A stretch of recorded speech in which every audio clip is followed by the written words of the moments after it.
Hello everybody and welcome back to Beyond the Veil Tarot and Astrology. My name is Candice Marie. Thank you for joining me on the very first day of 2022. Happy New Year, happy to be here, super stoked to be able to be back and doing some of my live shows. Very, very exciting. How is everybody doing this evening, this morning, depending on where you are in the world? How's everybody doing? How was your guys' New Year's? Welcome, welcome, welcome. I see we've got a bunch of people in the chat. Where are you guys coming in from? Leo Lover, Stephanie, Angela, Paula, Happy New Year. Heather, Loriana, Miss Renee Scott, hello, hello. Guys, I'm so excited. I have so much stuff to discuss with you today. This is going to be a bit of like a different segment than what I usually do, right? New year, new me. I hope you're comfortable. Hopefully you're recovering from your hangover, chilling in some pajamas on the couch somewhere. We're going to be here for a while. I have a whole 2022 overview that I'm going to be getting into with you guys. I've got tarot spreads, I've got predictions, I've got everything. So this is going to be very different than how we usually do things. Due to the length of this video, we may at some point intermittently take a break. So I'm just letting you guys know that now. If we get into it and we're going at this for like an hour or two and we want to take like a 5-10 minute break, we may do that. So don't panic if you end up coming back to the screen and you just see the title card. No worries. We'll let you know if we end up going to a break. As you guys are aware, I have been back on YouTube for almost a year. I think I'm coming back on my yearly return. I took a bit of a hiatus during my Saturn return and then came back last year early in the new year. So I really appreciate everybody who has supported the channel, watched the channel, left comments, and been really supportive of me coming back and creating content. I really appreciate it. It's taken a lot of support from a variety of different people to make this happen. So I just want to say thank you very much. The channel has done nothing but grown, as has the podcast that I've been doing over this last year, just kind of reflecting on just the increase that we've seen in people who have been subscribing, the traction that we're gaining on YouTube, and I'm just really happy to be here. So I just want to say a big thank you. A couple ways that you can support my channel. Now, if you guys are not aware, I have memberships. You can click the community tab. You can see what we've got going on down there. There's 3 levels of membership if you want to support the channel, especially if you want to see more content like this. If you want to see more in-depth kind of presentations, if you want to learn more, things like that, by becoming a member, it makes it possible. It pays for camera equipment, study time, and everything that makes all of this come together. So I appreciate your guys' support. So awesome. People are saying they've got some notebooks ready. Also, I'm going to leave this up pretty much as my January video all month. This will kind of be the overview.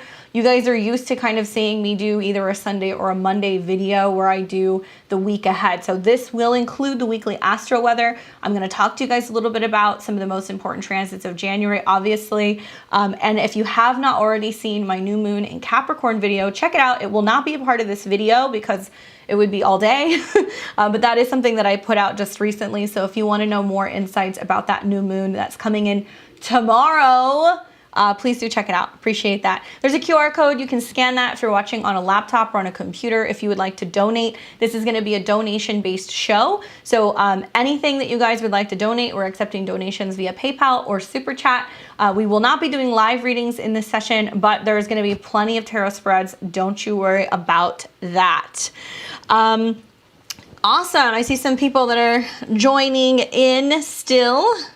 Curious about the Pluto return. I'm so stoked to talk to you. I did a Pluto return video, and guess what? I'm getting ready to work on my part 2. So now that we're seeing all these gangbusters of planets in Capricorn conjunct Pluto right now, I'm actually going to do a part 2 video for the Pluto return. I'm also going to do a part 2 video for the Venus retrograde, which fucking sucks. I'm not gonna lie. Being a Venus-based person, I'm over it, and it's playing out quite literally for me.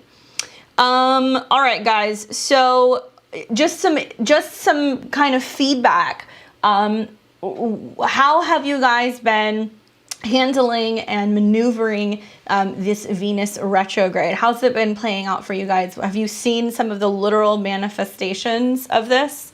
I'm a Libra rising, and so I've got Pluto going through my 4th house right now, and it's a retrograde obviously with Venus and the sun, so it's been a lot of like reorganizing things and then finding out that I'm not going to be able to get the things that I need from like the Container Store to reorganize for like a month, and then being like, oh great, I just got rid of a bunch of stuff. Or maybe you guys have seen on the podcast, I did a live a couple weeks ago, but I just recently got a new puppy. He's adorable, he's super cute, but he's a nightmare. I thought getting a dog with Venus conjunct my sun and my husband's ascendant would be like really great, because I'm like, oh, he's gonna be so lovable. Turns out when you put him in another room, he either screams and is like not containable, or he literally like just poops everywhere. Pluto, right? So it's just, you know, intermittently throughout the show, you may hear him. We opted to kind of put him in the room here while we do the filming, because as long as he has visual of us, he's going to be calm. But he's a French bulldog, so you're probably going to hear him snoring at some point. But yeah, it's been pretty challenging for me having a stellium of planets in my 2nd house and a 7th house moon. Not enjoying this, but trying to make the best of it. So how is it playing out for you guys? X is reaching out.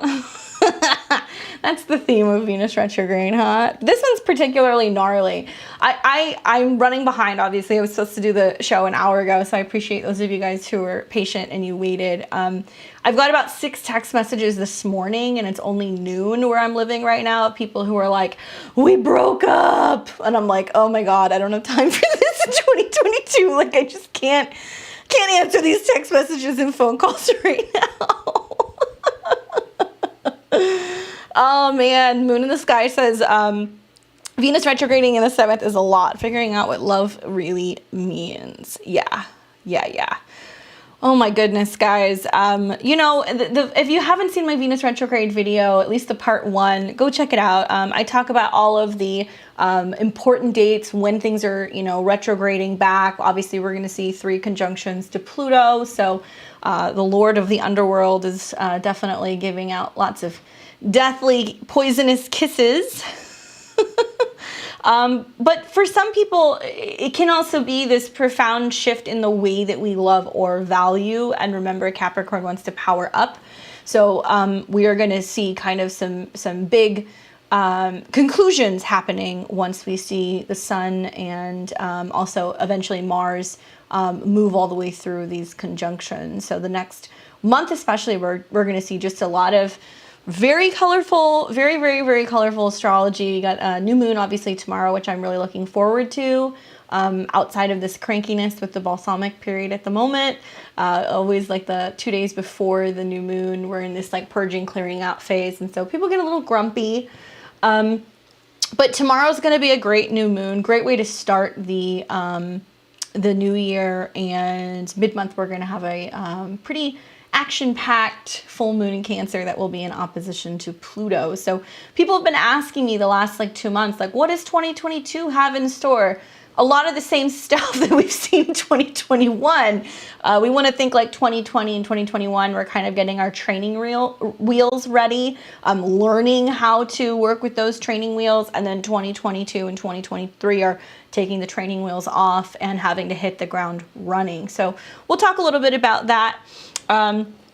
People mentioning people getting engaged or getting married, flights being delayed and being canceled. I'm not going to say I told you so. I can't stand it when people go, well, I told you so. But I talked about this a lot in the last month, where we had that eclipse in December that was in Sagittarius. Now we have Mars that's moving through Sag. It made the conjunction to the South Node. It's reactivating the eclipse point yesterday and today. So of course, you know, with that activation in Sagittarius, there's going to be canceled flights, but also a bunch of squares to Neptune. So car accidents, weather hazards, issues with visibility, like lots of issues with flying and transportation. Personally, I don't think this is going to die down, but we will have to see. All right, guys, so let's go ahead and pop on over. I'm going to pull up my keynote that I have for you. You'll see me go in and out. When I created this, I was just kind of like, you don't have to see me the whole time. So I'll talk for a little bit and punch in and punch out. You guys feel free to comment along as we go. You have any questions, let me know. I may not always be able to answer things immediately, but I will come back and kind of scan through the comments and talk about some stuff. Thank you, Heather. Appreciate your donation. All right, so let's go ahead and let's get into the astrology of 2022. It's so weird saying that. So this is going to be a glance at the upcoming transits and some of the most important aspects of 2022. But this is a year that's all about change. So because of that, and in celebration of that, we are going to be doing things a little bit differently with this. I want to talk to you guys more about the numerology. I want to talk to you guys also a little bit about the tarot and what the tarot has to say for the year ahead. So welcome to the new year, guys. The numerology of 2022 is a combination of 20 plus 22, equaling 42. Now, when I look at my breakdown that I have of 0 to 100, I've got a master list. It's my secret list. Sorry, I can't share it with you. Usually I'm one to share, but this is mine. Of all of the predictions, both tarot and life predictions that can kind of come about with specific numbers from 0 to 100. I'll share some of them with you, just not the list. And the card that's associated with 2022 or 42 is the Two of Cups in tarot. So you guys love this card, right? The Two of Cups is relationships, union, partnerships, coming together with other people, harmony, passion, sympathy, support, trust, deep friendship, love affairs, marriage, romance, and it's prosperous. It's prosperous. So what does this mean? When we look at the cup, cups always deal with emotions. It deals with feelings. And we look at the two people coming together. They're cheersing each other. They're sharing something with each other. Perhaps maybe there is a sense of companionship, celebration. You know, I think of like marriage, unions, signing contracts, banding together, but really loving and enjoying, right? When this card comes up in like a tarot spread, somebody says, is love on the way? I say, well, absolutely. It looks like you're going to meet somebody very soon. Or do you think that this business partnership is going to be prosperous? Do you think that they're going to accept my offer? I would say, absolutely. It looks like you guys are going to go and, you know, have a drink and sign the deal. So this is a positive sign for 2022. It gives me the feeling that it is possible for, even in spite of some of the hectic transits that are happening, that we're gonna find the people, it's not the person, but the people, the best accountant, the best person to help you organize your home, train your dog, perhaps maybe the person that you fall in love with. I'm anticipating lots of unions, marriages, love affairs, but really more in a sense of less a look at me, more what do we both have to bring to the table, right? So this is what I'm really excited for. So here's some keywords that I took from my secret list that is for 42. I love you. Love is the name of the game this year, guys. Remember that everything, all feelings are derivative from either fear or love. So things that we love, people, situations, anything revolving around really putting your heart into something, things that are beautiful, right? Unions, two hearts beating as one. Soul unions, kindred spirits, you and I, just the two of us, two of a kind, walking hand in hand. Next to me, the one made for each other. It takes two to tango, two-way street. The feeling is mutual. So there's going to be this theme of maybe perhaps mirroring, you know, I do this and you do that, and kind of finding people who are matching our vibration. 42 and the Two of Cups is associated with the signs of Cancer, Virgo, and Scorpio, which is interesting because there's definitely some big things happening for these signs this year.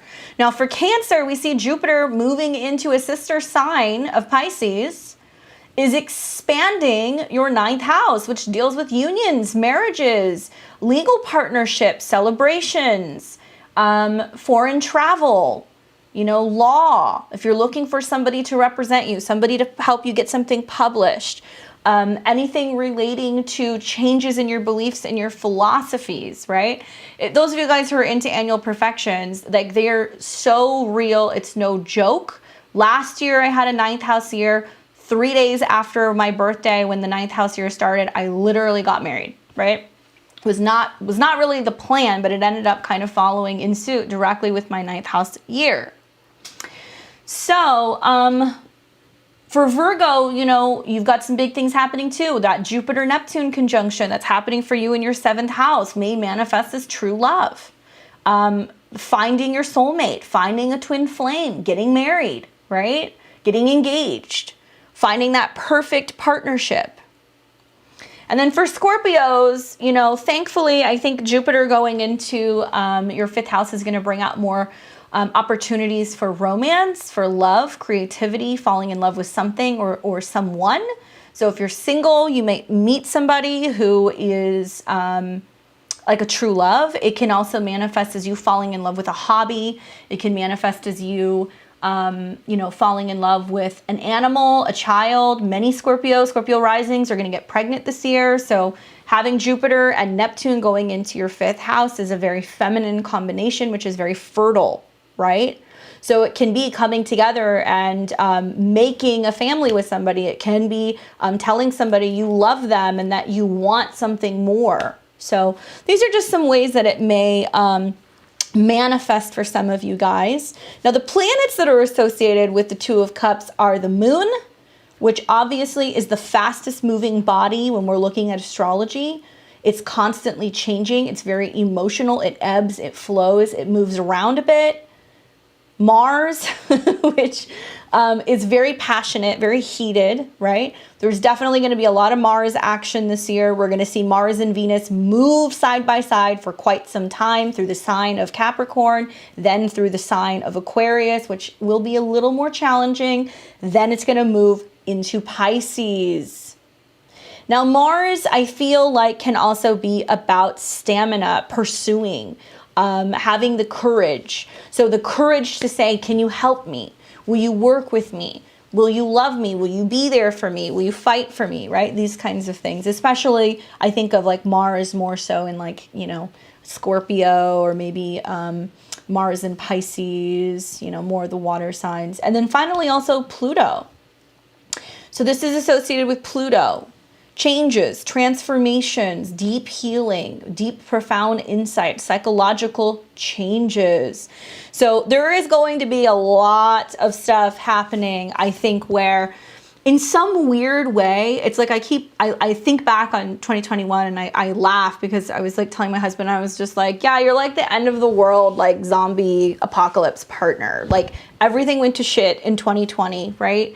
But that year was when, you know, we reconnected and a lot of things kind of like ended up working out and coming together. So in that sense, I feel like for some people, you may find that in the midst of things not working out, becoming challenging, there is a method to the madness. So it's meant to kind of get you on the path. Now, not everybody is focused on relationships, dating, marriage. Some people are looking for their tribe. Some people are looking for friendship. Some people are looking for opportunities to really deeply emotionally connect. So when I look at this card, it kind of reminds me of like, you know, lately, if you guys notice, like you go to a restaurant and you look around and everybody's looking down and they're at their phone, right? I'm wondering and hoping if there is going to be this real emphasis between the nodal changes of the North Node going into Taurus and also this energy of 42, the Two of Cups. If we're going to start bringing back this theme of sitting down, putting our phone away and connecting over a meal, connecting over a drink, connecting over something shared emotionally, actually getting into the habit of sharing at the dinner table again, making those regular routine meals and kind of connections, and maybe having those weekly or bi-weekly sit downs with our loved ones and sharing more about how we're feeling, right? The emotions that we put into a meal, the family recipes that we save, the connection we have working with our kids and building a garden. So I'm really excited to see how this manifests, you know? I'm really excited. So let's look at the other side of the numerology, because it's not just 42. 2022, 2 plus 0 plus 2 plus 2 equals 6, makes this year a number 6. Now, in numerology, it's believed that the number 6 defines perfection and completion, because the world was also created in 6 days. Remember, on the 7th day, we rested. We rested real hard today. The number represents the planet Venus, because Venus is the 6th planet, and it's said to be trustful, dependable, romantic, very charming, you know, bringing this sense of balance and health and all of the things that Venus wants to bring, right? Keep in mind, guys, right now, Venus ain't so happy. She's retrograde. She's in a Saturn sign. She's been in conjunction to Pluto. So it's been my experience, we'll get into the chart of 2022, that there's a lot of us going, this doesn't feel good. I'm not feeling the Venusian things. Like, this doesn't taste good. This is uncomfortable. This is scary. This has strings attached. This doesn't quite fit right. We're not quite getting along. So even though the year starts like that, we're starting with a retrograde in a Venus year. There is some theme of us going, well, if you don't like it, change it. Right? That's what Pluto says. Those of you guys who are Pluto dominant, you know exactly what I'm talking about. Sorry, I need my coffee. I'm still waking up. But also, it can be a real emphasis on health. And I think that that's such an important topic, considering what's gone on over the last couple of years. Certainly, health is not limited to just physical health. It's mental, it's emotional, it's spiritual, it's dietary, it's physical. There are so many dimensions. When we think of the mind, body, spirit, all have to be in balance for us to be considered healthy. And when we start to see one get out of balance, everything else kind of starts to shift and change, right? So with 6s, we see like benevolence, peace, health, truth, right? Especially Venus conjunct Pluto, truth. Do I love this? Do I value this? Is this something that's going to work for me? Venus retrograde conjunct Pluto in Capricorn. This isn't working. I've been saying this a lot. I'm a natal Venus in Capricorn. The whole week it's been like, this isn't working for me.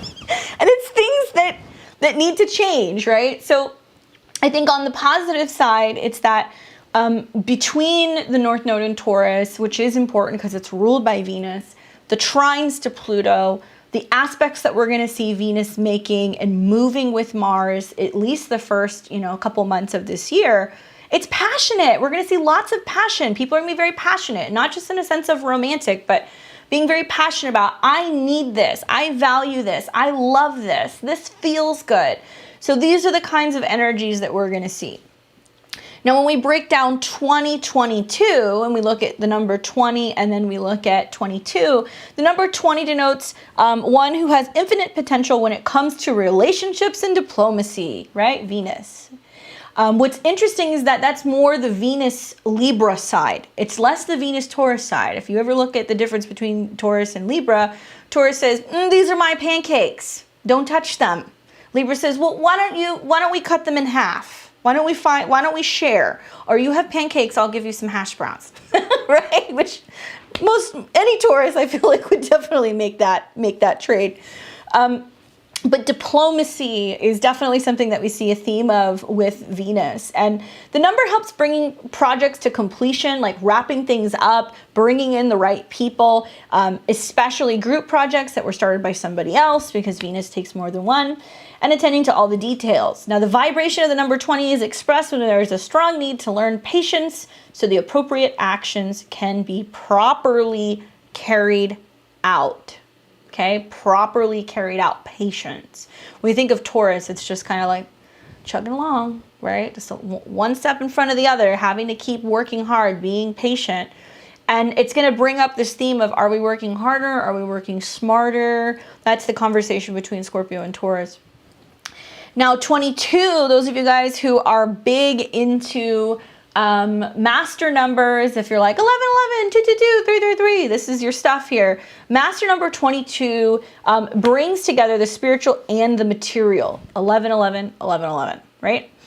And it trusts in the instincts to identify areas where efforts are needed most.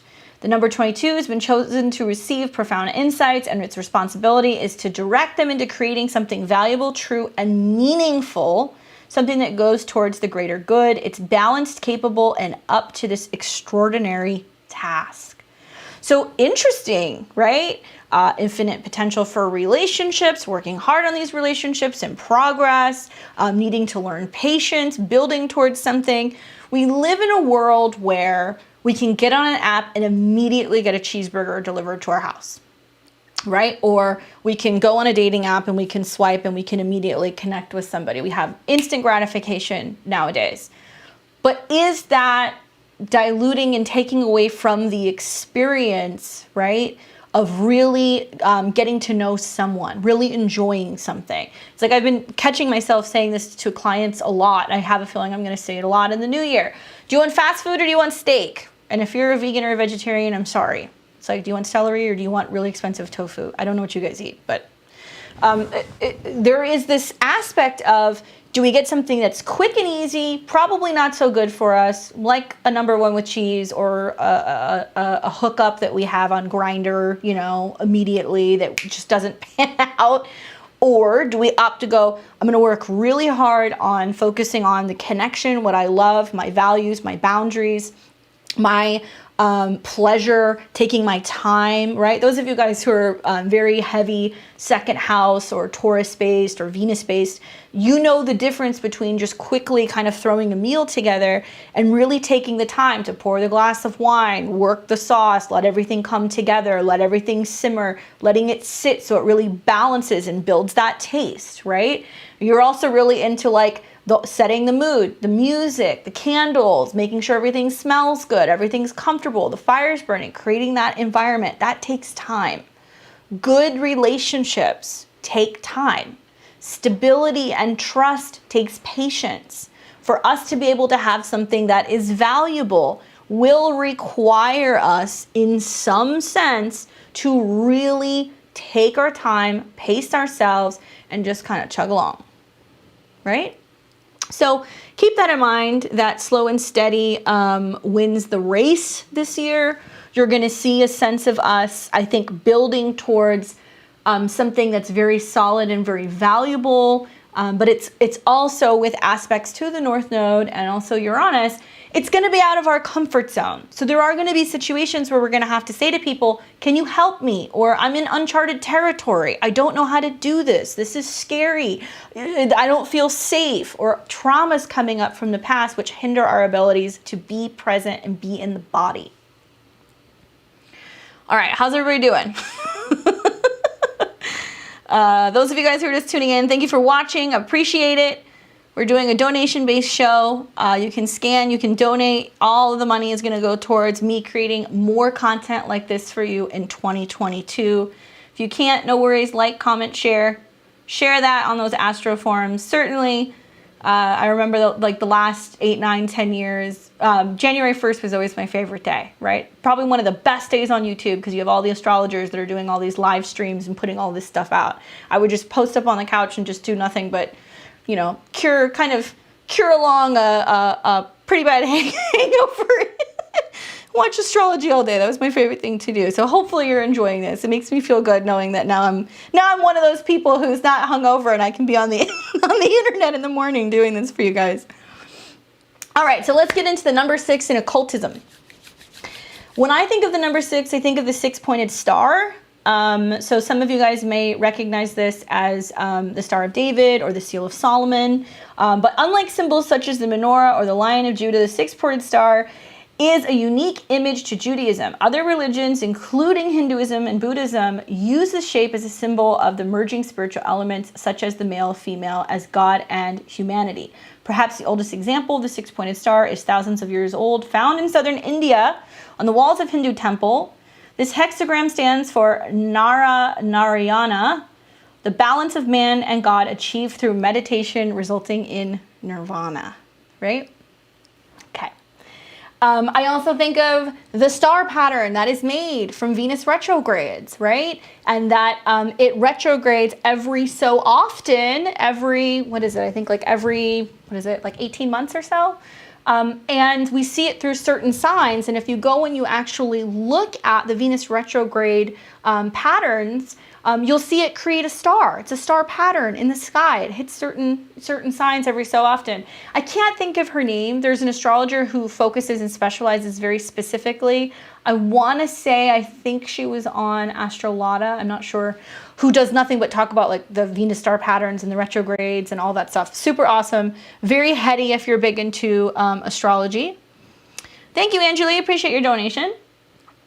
Now we also have the Seal of Solomon. So the Seal of Solomon is basically, it was connected to the Ring of Solomon, depicted as either a pentagram or a hexagram. Believed that the ring allowed Solomon to command demons, genies, spirits, as well as the power to speak to and possibly control animals. Due to this ability and wisdom of Solomon, the ring became an amulet, talisman, and symbol in medieval and Renaissance era magic, occultism, and alchemy. So we see, I've seen it a lot. I mean, I've seen it a lot in working with magic, working with high magic, setting intentions, protection of spaces, charging things. Very magical. The standard Seal of Solomon is similar to the Star of David. It's a hexagram within a circle. In fact, the hexagram form of the Seal of Solomon is believed to be derivative of the Star of David. Now, King Solomon wanted to improve the symbol, so it inherited it from his father, King David. The interwoven triangle design was chosen as it served as a visual talisman that provides spiritual protection and control of forces of evil. So there's a lot of like, protection, Venus, animals, the ability to connect, to kind of blast negative energies out, letting in the light, letting in love. Now in Thoth, or in Egyptian lore, the number 6 is represented by Thoth, the god of wisdom and learning. The number 6 is a picture of the head of an ibis. The Egyptian art Thoth is depicted as an ibis head Thoth was the scribe of the gods. He was the patron of good god of scribes. According to the foundation and legend of Egypt, Thoth was the inventor of writing and numbers. Scribes of Thoth were created the letters of the Roman alphabet and the numbers of the Arabic number set. They used pagan religious icons to create the symbols and letters and numbers that we use today, okay? If you zoom in, you can't really see it here, but if you go and you actually look at, in certain Egyptian symbols, if you look at the ibis, it's like kind of like a 6 that's slanted, right? So we've brought a lot of that stuff in, and we actually use it for all of our, at least our numbers, some of our letters. So the number 6 is a pagan religious icon. We use religious icons to record and communicate the content of our thoughts. Our language and culture are rooted in ancient culture of Isis. Now also, I look down and see Let's Go Brandon. That's hilarious. Happy New Year's. Don't worry, Paula. We will get you set up. We'll make sure that we get that link working. 6 is also associated with perfection. So it's therefore considered perfect in mathematics. A perfect number is one that equals the sum of its divisors, including itself. And 6 is the first perfect number in a sense because its divisors are 1, 2, and 3. I was reading also stuff about like Druid history, that something connected to them working with like the 6th day of a moon cycle, or 6 days, or 6 months, or 6 weeks. So there's a lot of connections to that in Druid history. Anybody into that stuff? That's not something I necessarily know too much about, but I found that was interesting. So this is where we're going to get into the tarot portion of the show. I'm going to move some stuff around so we can get an overhead shot. So give me just a second. But this is going to be the Wheel of the Year spread. And I was going to do it and plug it in, and I was just like, that's not fun. I should do this live. So that way you guys can see what I am pulling as we go.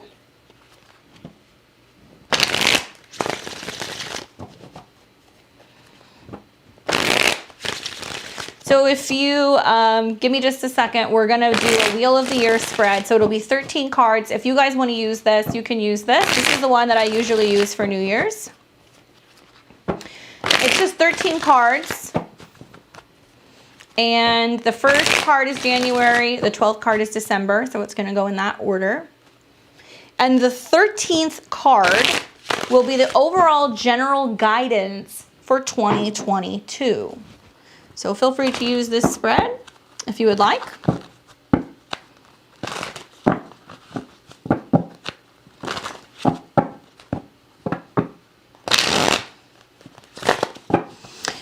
All right, so let's see what the cards have to say about 2022. And the first card that I will be pulling will be for January.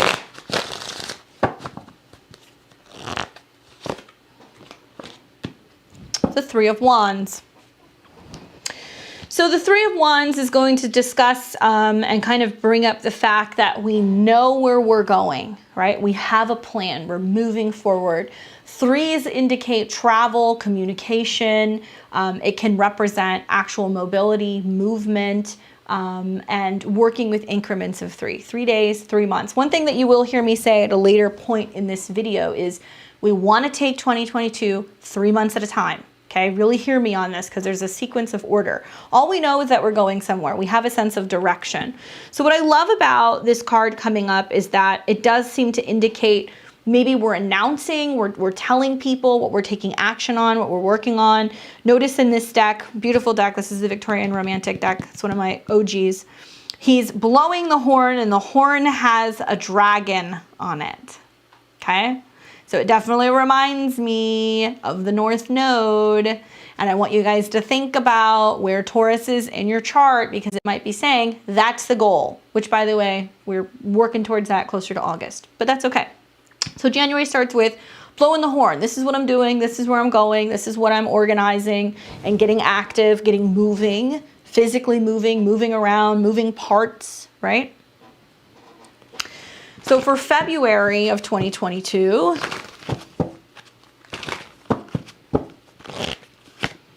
we have the Knight of Pentacles. Now this is an interesting card because it does seem to kind of indicate that what is coming will be some kind of news regarding finances, money. Think about the astrology of 2022 and certainly what is going to be happening the first couple months of the year as we are coming out of the Venus retrograde shadow. So February can represent, you know, with the Knight of Pentacles, hey, there's going to be a change in interest rates. Hey, there's going to be a change in how we're handling debt. Hey, there are resources coming. So this can be an indication of support in some way, loans going through, financial agreements, maybe investments perhaps, things going on that require us to be cautious and steady though, okay? Of all of the knights, and knights usually rush in, this knight takes his time. He really wants to make sure, is it working? It's gonna pan out. This can also represent a real emphasis in paying more attention to our physical body goals, right? How we feel in the body, really physically getting into the body, being mindful of what we're eating. There can be stuff that comes up like that. For that in February too, it kind of makes me feel like once Venus has gone direct, we're gonna have a clear idea of what we do value or what we do have to work with. So if you're like, well, let me see how the new year's faring after I pay off my Christmas credit stuff, right? Or if I have the money to invest, or how much money I'm saving. These might be themes that are kind of coming up in February. In March of 2022, we have the Page of Cups. Wonderful card for that month. Definitely talking about new opportunities for partnerships, sweetness, sharing, joy. It can be wonderful for people who are in the creative field. So if you're someone who's an artist or a designer or a musician or a poet, this can represent this very dreamy, whimsical, spiritual, magical month. Certainly with some of the aspects we're going to have in Pisces, this is probably going to be one of my favorite times. This is also sweetness and new opportunities for romantic connections. So I could feel like maybe perhaps March is the month where we start kind of feeling like we're easing into something, easing into partnerships, easing into relationships. Now, there can be something going on in the world revolving around youth, children, health and wellness of children, all positive things. This is a great card. There may be news of like a really significant engagement or wedding or marriage or some kind of union. Maybe there's like a really famous couple that is announcing that, you know, they're getting married or they're having a baby, right? This can be something that happens in March. March is definitely putting the emphasis on connections with other people, sharing, and the sweetness. Traditionally, you see with the Page of Cups, it's like the page and he's got the fish coming out of the cup. So really magical time also for Pisces, because this is a card that is associated with Pisces. Now for April of 2022,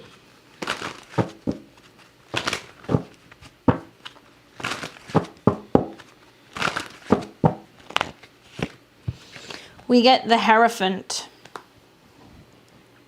Interesting card. That to me talks more about structure, right? And stuff relating to professionalism, people giving recommendations. You know, I have kind of felt all along that April may be the time where we start to see things ease up a little bit and we're starting to feel like there's perhaps maybe a little bit more freedom. Now, the Hierophant talks about tradition, what the right thing to do is. Certainly it's safe to say that in the midst of this card coming up in April, there's going to be a lot of professionals weighing in on things, right? This is what we should do. That is what we should do. People may be becoming more serious about their goals in life. The Hierophant can represent, you know, going and getting some kind of support or insight or direction from a therapist or a mentor or a doctor. It can represent the union of marriage and coming together and doing things that are traditional. It's very interesting because I've been, you know, reading a lot about just like numbers of things that have been going on, and certainly we're kind of seeing just with the state of the world, people are getting married later in life, they're having children later in life, or opting not to have children at all. There may be some sense of us over the last 2 years having, because of so many broken patterns with what we've had going on in the world, we felt like, man, we're not going to the birthdays or the baby showers or the engagements or the weddings or whatever. And it kind of seems to me that something about April of 2022 may be a time where we're getting back to tradition. We might see a return of things that are traditional. There may be more of an emphasis on our professional goals and a lot of leveling up in our professional goals. Those of us who are not sure, finding our path, finding the direction that we're going in. I love this card for like career coaches or people who may be mentoring or maybe training people. So I think we're going to see lots of changes as a result of the Venus retrograde in Capricorn in the workforce. Many people are going, I don't love my job anymore. So if you're in HR, if you're a headhunter, if you are a career coach, if you are a life coach, holy cow, this is going to be a big year for you, because we're going to see that people need guidance more than ever. Spiritual, financial, emotional, career. So if you are somebody who's in one of those fields, prepare for there to be a wave and a flux of people who are coming in who need assistance. If you are somebody who hits April and you're like, I don't know how to make this change, I need to find somebody, somebody should appear. All right, so for May of 2022, thank you, Hera. Thank you, Flower. Appreciate it. Angeli, thank you guys for your donations.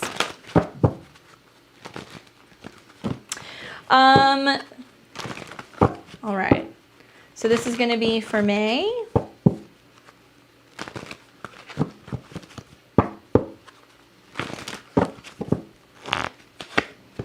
We have the King of Cups.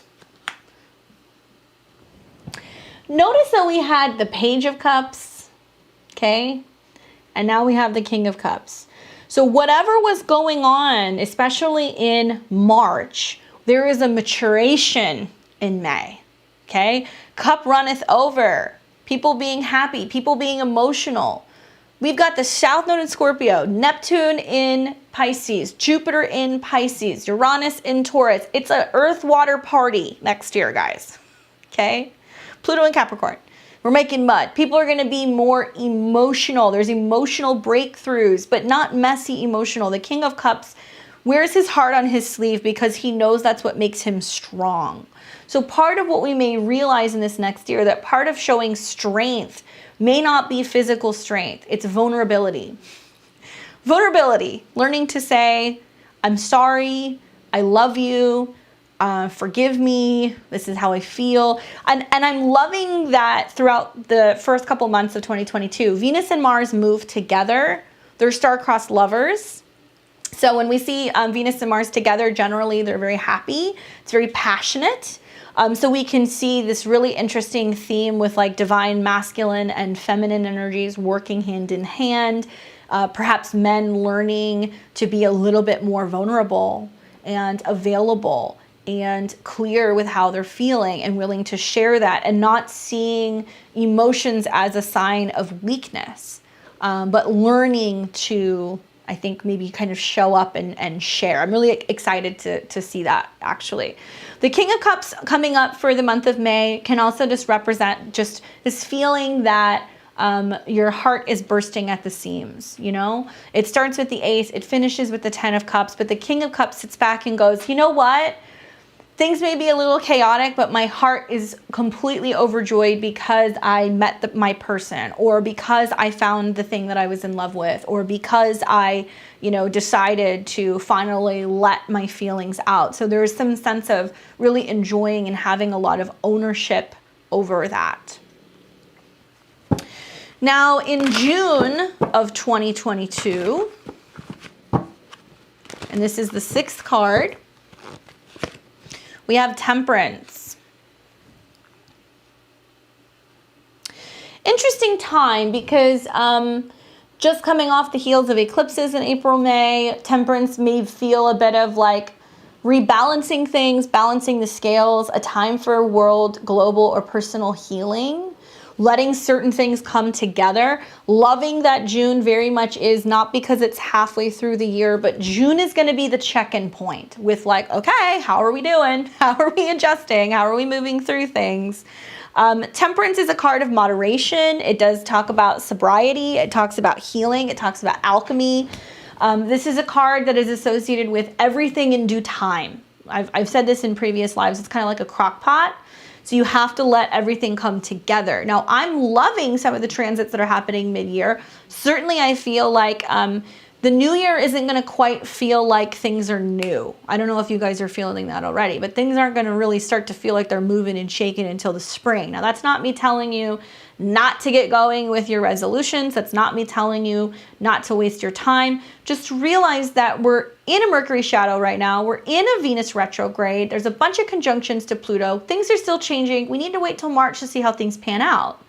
So things that we may be trying to structure and put together right now may not happen the way that we want it to happen. So be patient, because there is a bit of readjusting and kind of everything finally coming together.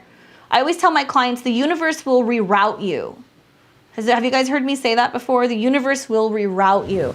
So whatever you're meant to do, meant to be, meant to work on, meant to be with, it will come together, but it may be in kind of a backwards way.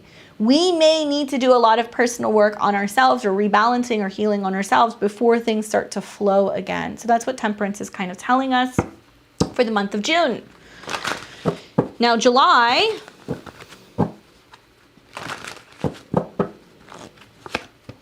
is the Queen of Coins.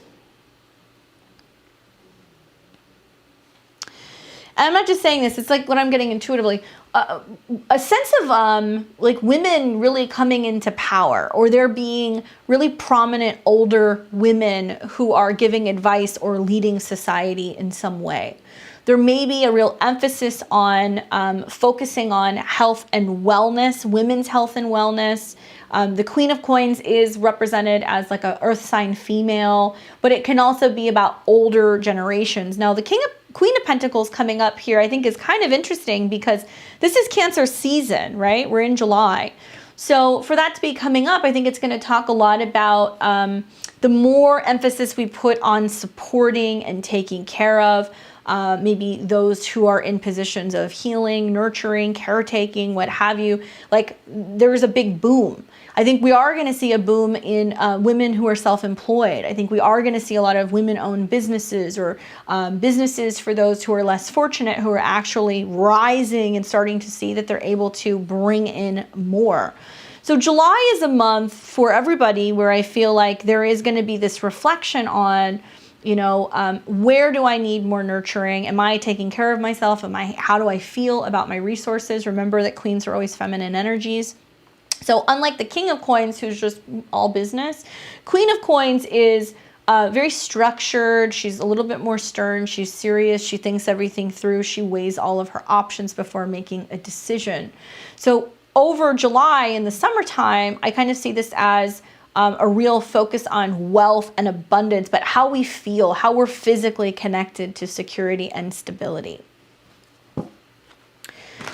For August of 2022,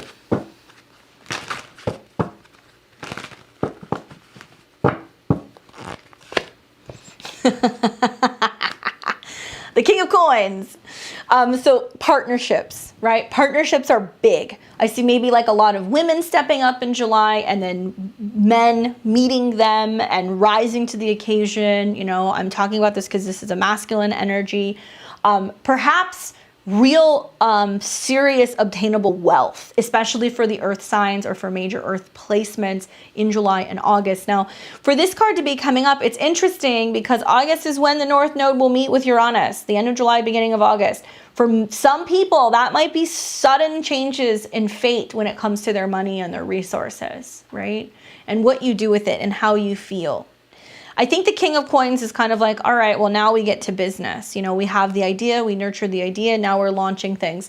2022 is going to be really interesting to see because I'm predicting there's going to be the birth of some very successful businesses next year.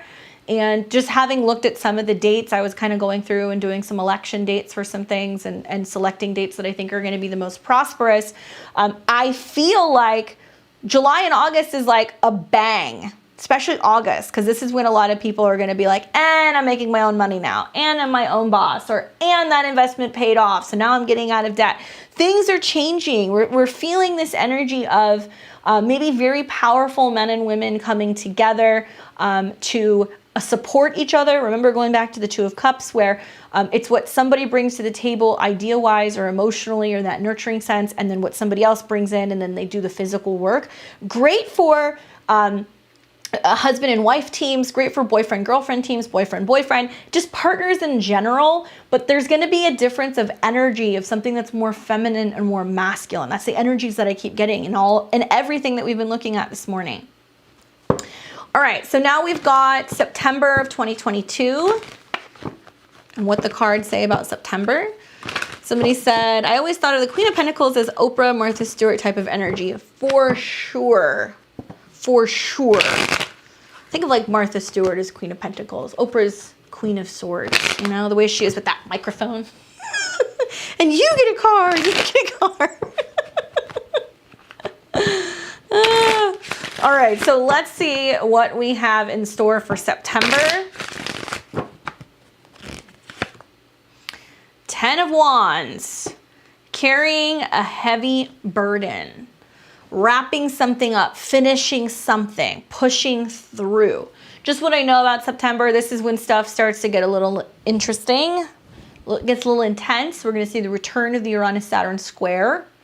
10 of Wands may represent pulling through, wrapping something up, movement of some kind, heavy burdens. It's a 10, so it's a completion. Okay, so that's the good news, is that we're wrapping something up. Maybe that's when we go, that's it, I've just let it all go.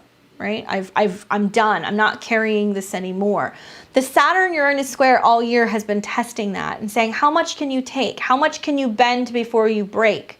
Do we pivot or do we snap, right? So there's some snapping, some letting go. People who may move on, move away, move up, right? Move in the direction of where they're meant to go. Angeli says, tax season. Yes. Taxes are going to be an interesting thing because there's going to be lots of changes with that in this next year. All right, so for October of 2022, we have the Knight of Wands. Interesting that there's a lot of things in sequential order. Notice we saw the Queen of Coins and the King of Coins. We saw the Ten of Wands, and now we're seeing the Knight of Wands. This seems to represent a sense of excitement, passion, things moving very quickly, new ideas, being creative, traveling. Maybe traveling is getting a little bit easier the second half of 2022. Maybe perhaps the Knight of Wands is also kind of suggesting that we're getting our hopes up, we're getting eager, we're excited to go somewhere, try something new. It's very great for creatives. It's very great for people who work in the travel industry or maybe in tourism or anything relating to having to go places. We might see a lot of shifts in regards to this. The Knight of Wands is a card that is interesting because in like in a love relationship spread, it's kind of more like somebody who's in and then they're out, right? They don't necessarily stay. It's fun. It's a good time, but they don't stay for a long time. So Knight of Wands can represent opportunities that come quickly and passion that comes up for us very quickly. We're also getting ready to go into the Mars retrograde after this. So there can just be this feeling of like, okay, we got to hurry up. We got to do this. We got to do this now before things start to slow down. All right. So now we've got October of 2022.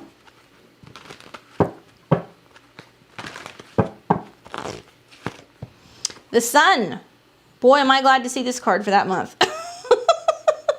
The Sun is happiness, joy, creativity. It's the ego. It's really working through things relating to our own personal happiness. It's shining a light on something and really making it bigger in a positive way. Generally, the white horse, the child, the woman, even in the traditional Rider-Waite, they're coming in and you see all the sunbeams and the sunflowers and the happiness. It can represent youth, children. It can represent creativity, being in a heart-centered space, really becoming aware of what makes us happy. An emphasis in solar energy, learning more about the sun or how the sun works or how we're receiving energy, what we do with energy, some kind of freedom. That's something else that I've been thinking a lot about with the Uranus North Node conjunction next year is, what is this upgrade that we're getting? What is this new energy that we're getting? Whether it's the energy in our lives or how we're powering our homes or our cars, right? There's going to be a breakthrough. So to me, it seems like there's a lot of happiness. There's a lot of joy that's going to come in the month of October. And also feeling like everything is being amplified in a positive way. Hey, Kirsten. Yes, wedding month. Lots of weddings next year, guys. It's going to happen. All right, so for November of 2022,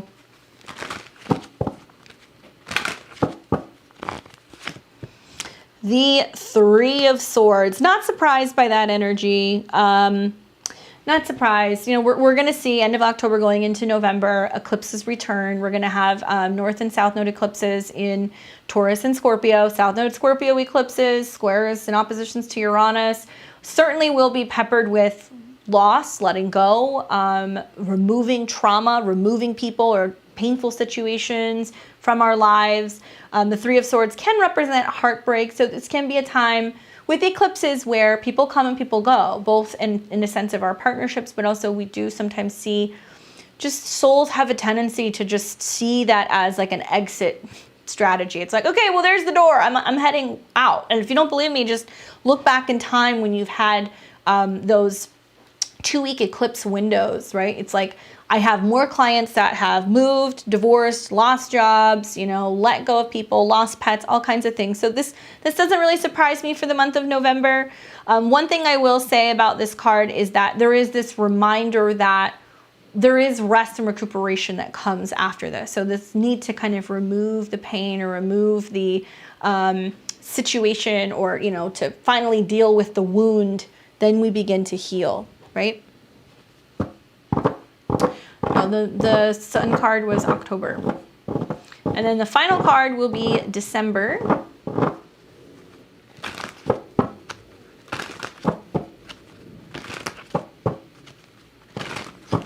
So this will be for December 2022. Ooh, great way to finish the year. 9 of Pentacles. Success, right? Stability, standing on your own 2 feet, independence, being able to spoil and give yourself nice things, or having that independence or the ability to say, I can do it. Not out of ego, like not like, oh, I can do it myself, don't help me, but like, I can handle this. I'm stronger. I've come out stronger on the other side, financially stronger, healthier, happier. But the 9 of Pentacles is somebody who is able to go, I have everything that I need. I'm capable of being able to take care of myself. I don't need to rely on somebody, right? So if there's anything I know about next year with the nodal changes and all the aspects from Saturn and Uranus, is this has been 2 years in the making to get us more self-reliant. And whether that's just growing your own garden, you know, better managing your money, getting invested into crypto, making the decision that you want to quit your day job and you want to read tarot cards on the internet, whatever it is, there is a sense of independence. So by the time you get to the end of the year, you're going to be like, I did it. I did it. Right?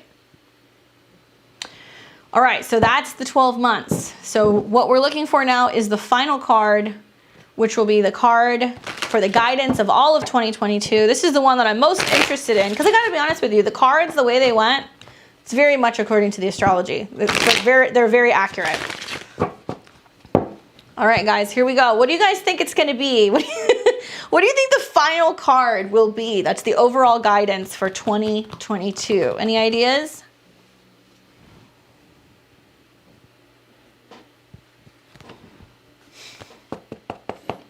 I couldn't be happier with this card. The World. Completion. Completion. We're completing karmic lessons. We're wrapping things up. We are going to look back at 2022, probably a year from now, and we're going to go, we did it. And that's done. And that happened. We completed this. We made this happen. Superseding astrological placements and things that we thought maybe would be challenging. Finally, completing our goals, seeing everything through. What a great card is the final card. The World card is just saying, get on with it. Do it. Make it happen. Learn the lesson. Speed up. Let's get going. Vibrationally, because there's a lot of waking up this year for people, and everybody on YouTube says that, right? We're waking up. We are waking up, but we're really waking up this year, guys. If you guys think 2020 and 2021 were insane, next year's probably like the hold my beer year, because if you didn't think it was possible to top those years, watch what's coming. But the World card is basically saying, being so grateful for the lessons and the opportunities, and we're on to the next level of the video game. I'm really, really excited to see how this year plays out. I know what you guys are wondering, but is she going to read cards for each and every one of the 12 signs? Yes, I am. So I'm going to give you a card for each and every one of the 12 signs. We haven't even gotten into the astrology yet. So if you guys are liking this video, please give me a thumbs up. Feel free, share this on any of your astro groups. And we are accepting donations for this. There's lots of goodies. You guys can come back to this throughout the year. So let's do tarot predictions for each and every one of the 12 signs. Cold coffee. It's my favorite. All right, so let's go ahead and start with Aries. Please, for your predictions, listen to your rising, sun, and moon sign in that order. Sun, moon, and rising sounds better, but really listen to your rising, your sun, and your moon, okay? All right, so where are my Aries at? Thank you, D Cosmic. Appreciate you too. Thanks, Emma. Thank you guys for joining me on New Year's Day. All right, so Aries, I'm excited to see. I got an Aries moon. So if you guys have Aries placements, put your hands up, let me know. And let's see what the cards have in store for Aries in 2022. The Ace of Swords. Walking the walk, talking the talk. Really saying what you mean, owning it, speaking up, communicating. Aries, this is going to be an interesting year. We'll get into the aspects, but just sticking with the Ace of Swords, just the tarot for right now. Your words have power to them, okay? There will be important conversations. There will be important contracts. There will be things that you initiate. You're learning something new this year. The element of air is an unusual one, right? Water you can see, fire you can get burned by, earth you can touch, air you can't always see. It may take you until we start seeing Jupiter getting into your sign mid-year that you're finally moving and shaking, but you're realizing that you're learning something new. Your ideas are changing. There's something shifting about the way that you relay information, how you share it. Remember that swords are used both to draw a line in the sand, but also protect yourself. So there's going to be a sense this year of going like, that's my boundary. Don't cross it. Don't cross it. Don't cross it. Don't cross me. So words have power, and be mindful that you're either writing something, communicating something. Somebody said they're publishing a book this year. Awesome. Way to go. Glad to hear that. But there is just a sense of really stepping into what you really have to say. And Aces are always new beginnings, so you're learning how to do this. You're learning how to kind of get your feet wet, but by the end of the year, I think you're gonna have the hang of it. So really excited to see how that manifests for you. Ooh, 0 degrees Aries sun. Baby Aries. Baby Aries.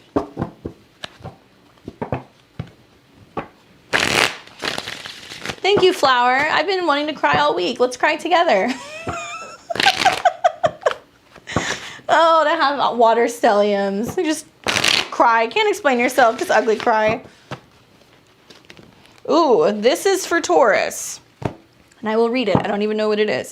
So for Taurus, Sun, Moon, and Rising, the card that I get for you is the Lovers.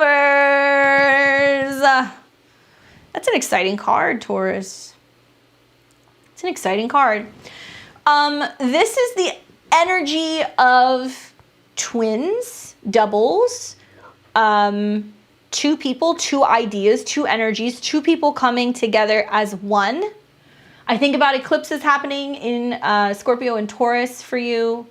I think about how you may realize you're seeing a lot of yourself in other people. So whenever we see the Lovers card, it does talk about choices. It can talk about true love, romance, falling in love, out of the blue, not seeing it coming, but two paths, right? So for you, Taurus, it can be a lot of self-love. The more you love yourself, the more other people love you. The more that you focus on yourself, the more that you're actually bringing positivity, abundance, people who are on your level into your life. I really want you to hear me on this, okay? There is a real need for you this year to be hopelessly and gloriously authentic. By doing this, you will find that in other people, who you work with, who you partner with, who you're dating, who you're married to, whoever you're bringing in. It's like you have to hold up a mirror, right? So what I love about the Lovers card is that this is romantic love. There's no way around it. It is basically saying you may bring in somebody who is almost like a soulmate this year, who makes you see a lot of yourself in them, and in turn makes you work harder on yourself. But self-love is so key. It's so important. Big things happening Gemini season for you is the feeling that I'm getting. Maybe Mercury transits. You know, certainly there's going to be a Mercury retrograde the end of May going from Gemini back into Taurus. It's going to activate those eclipse points for you, Taurus. That's a real pivotal moment for you to have something to say and make a choice and stick to it. Okay. Somebody said, I finally chose to get a TV in my room to watch YouTube. Better on my eyes. Awesome. Mars and North Node in Taurus getting ready for that nodal return. Nodal returns are a big deal.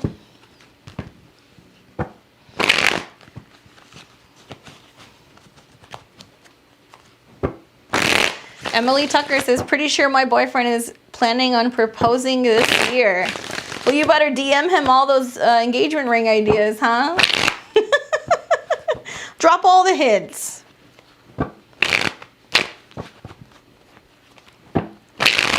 This is for Gemini, Sun, Rising, Moon. Gemini, let's see what 2022 has in store for you. Ooh, King of Swords. In your personal power. This is you. You are the King of Swords. I'm loving that for you, Gemini. Jupiter is hanging out in your 10th house of career. It's giving you a platform to speak from. It's giving you the opportunity to really get your ideas out there. You're going to be such a master communicator this year. There's going to be so many opportunities for you to get things out. What you're writing, what you're publishing, what you're posting, what you're initiating, the contracts, the communication that you're having, you're really in it. And it may represent finally putting something together and bringing something big to the table. So if you've been working out an idea, now this might be the year that you get ready to launch it, right? If you've been thinking about penning something, if you've been thinking about calling somebody up and asking them if they want to work with you, anything like that, there's something going on here. I also feel like for you, it's you finally feeling like you have options. The king does not feel like he has to beg for opportunities. He sits on the throne. Notice he's in like a very kind of like pensive kind of like frame, the way that he's kind of like sitting there thinking, holding his sword. He's thinking like, do I want to do this?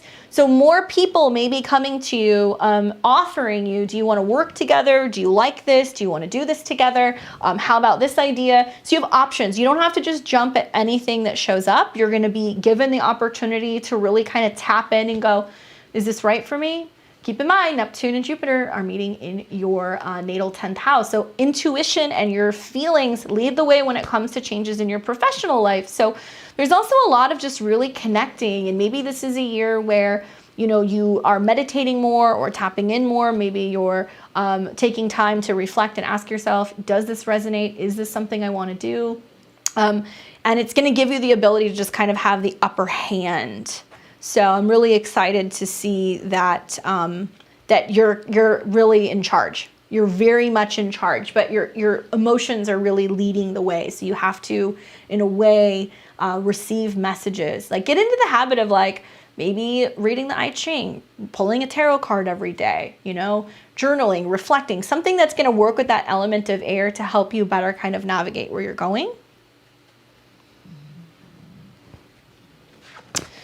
I'm a singer, been wanting to start making many opportunities as possible, like trying to supplement income with it and beyond. Well, may just happen.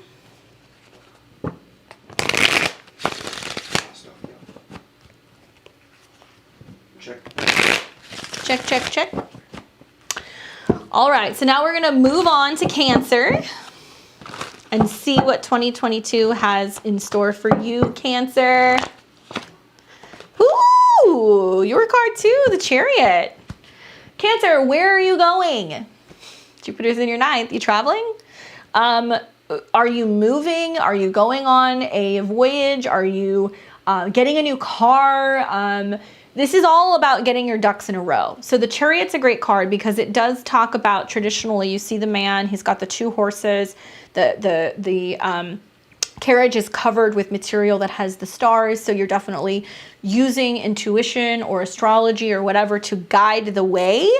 But there's something about the Chariot that makes me feel like you're realizing that you have to get your ducks in a row. It's like, I can't do this before I do that, right? You can't run before you crawl. So you're going to have to kind of take things as they come and get everything ready to go. Trips cars, vehicles, transportation, moves, relocations. These can all be things that are happening for you this year. The Chariot does suggest that this is a year that's like, okay, and here we go. We don't really have a lot of time to plan. So it's active, very, very, very active.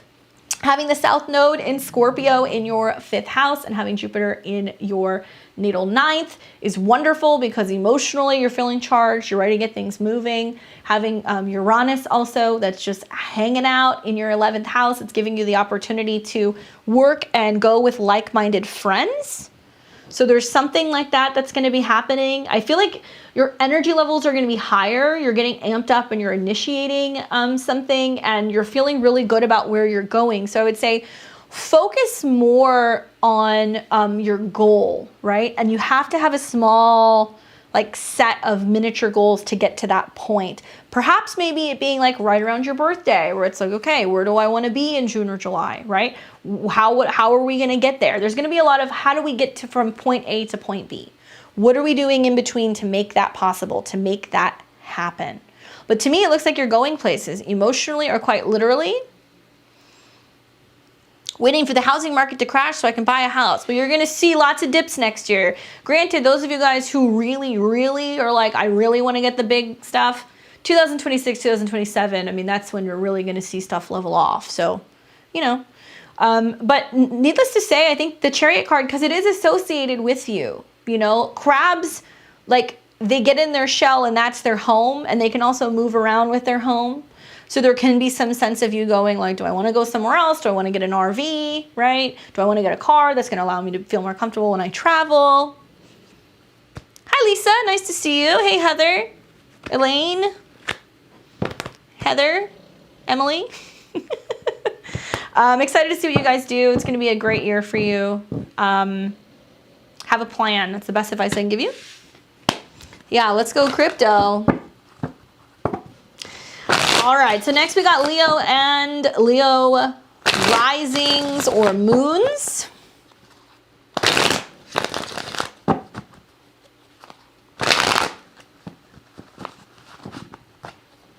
So what does 2022 have in store for you?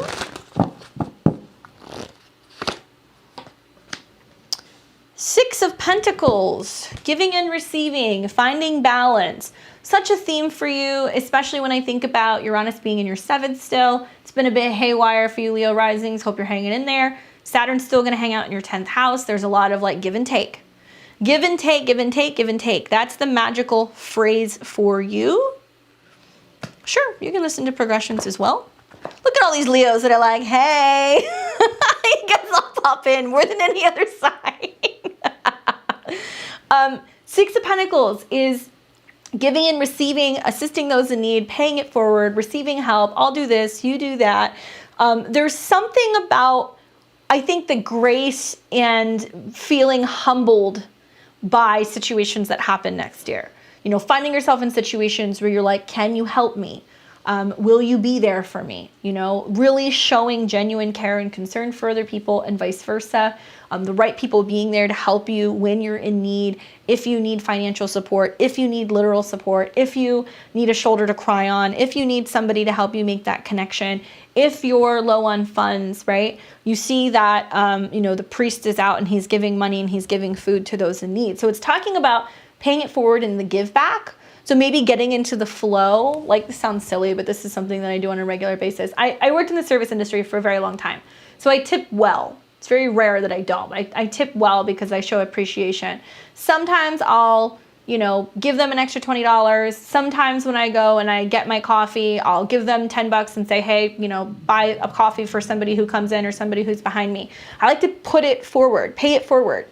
Not with the intention that it's because I want it to come back to me, but because I know that everything is, it's fluid. Money, right? It comes and it goes. It's important, yes, money makes the world go around, but the more that we're putting out there and we're creating that vibration of willingness to assist other people, I would hope that at some point down the line, when I'm in that position, if I need help, not necessarily financially, but it'll come back to me. So I'm practicing giving and receiving and releasing and letting go. Leos, this may be a good idea for you this year. because you may find that the things that you're willing to let go of, like, you know, what you're, you know, crying over losing, the heart and the soul is rejoicing that you've let go, because it's going to create space for you to bring in something new, if that makes sense. And I know it's been a rather challenging year for you guys already. So if you're still reeling over what you've lost or what's not happening or who hasn't shown up for you, realize that there are people in waiting right now who want to give you and want to help you and want to support you. Okay? All right. For Virgo, rising sun and moons, let's see what 2022 has in store for you.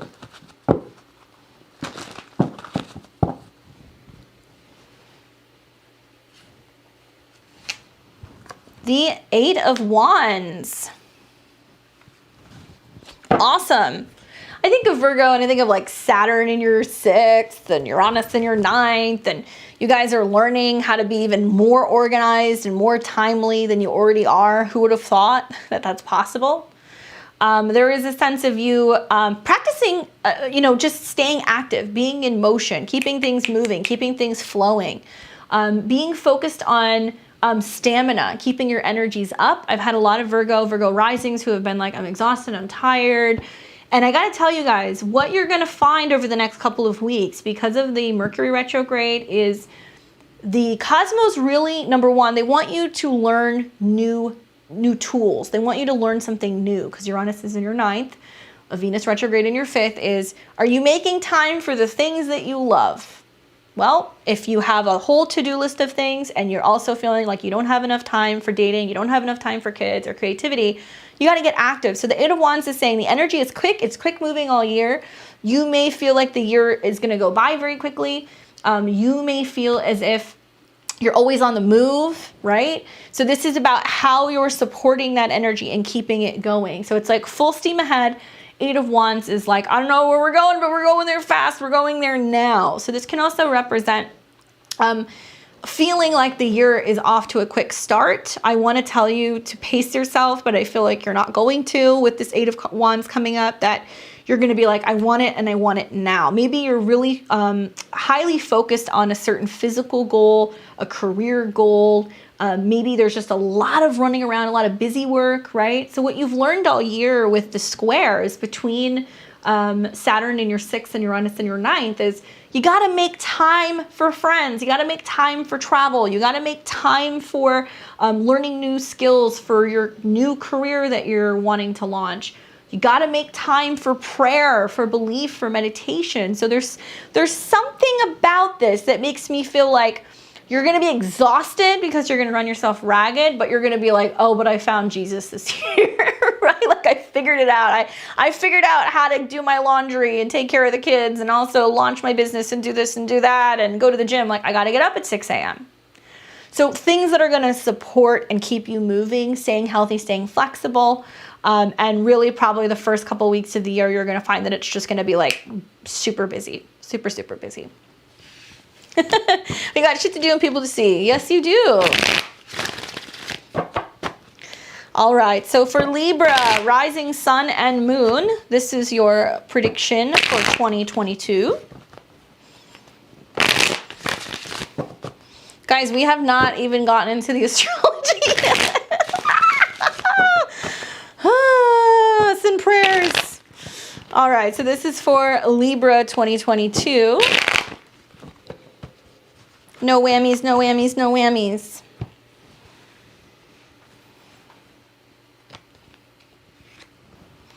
The Knight of Cups. Well, this is the Knight in Shining Armor card. Romantic, dreamy, whimsical, feeling very creative. It can represent a true love, a relationship, somebody who comes and just totally steals your heart. For Libra and Libra rising, I would say this is very much a thing. You still have Saturn in your 5th house. It's teaching you about responsible dating, timely dating, orchestrated fun at certain times, which doesn't feel so fun. But I also think about Jupiter going into your 6th house, and then later in the year, we're going to see Jupiter's ingress into the 7th. And for Libra and Libra risings, huge changes in relationships, opportunities for real serious partnerships, engagements, maybe even marriage. So the Knight of Cups can be somebody who comes into your life who you're just totally in love with. So usually it's a person, it's not a thing. So this can be a water sign that can come into your life this year. This can also be you feeling more creative and dreamy and whimsical. I think about Jupiter and Neptune in your 6th house, and that it's giving you this opportunity to kind of get your day-to-day into a state of feeling like you have more time for designing or inspiration or art or creativity. So I feel like for you, the more that you're doing that, the more that you're bringing that in, and it may give you the opportunity to fall either deeper in love with somebody or meet somebody who is very prominent for you. When this card comes up, it's very like too good to be true.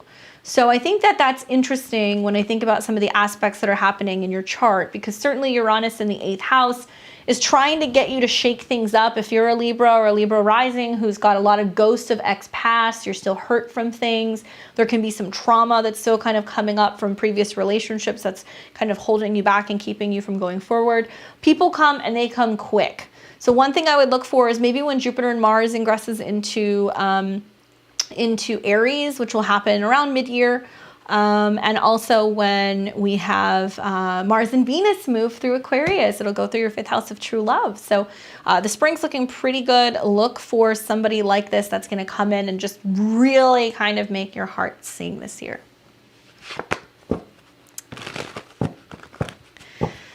All right, so now we've got for Scorpio, rising, sun, and moon.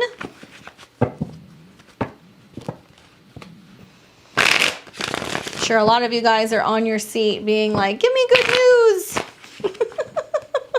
All the fixed signs in 2022 are going to go through huge changes. All right, so where are my Scorpio peeps at? Where are you? What are your placements in Scorpio?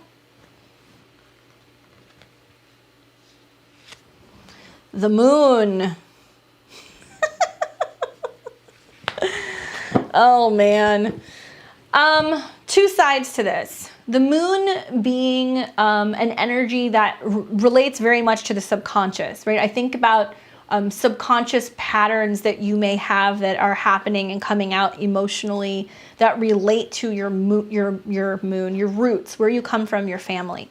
So a lot of Scorpios are still trying to kind of work through the Saturn-Uranus squares. There's like a lot of like the past and how your past family issues are being cleared out, how you used to live, how you used to be in relationships. There can be lots of things relating to the mother, women in the family, motherhood. Jupiter's in your 5th. Scorpio risings, watch out, man. I'm telling you right now, with Jupiter and Neptune going into your 5th house, you're gonna have a birth of some kind. If it's not a physical child, it can be a project that feels like labor of love.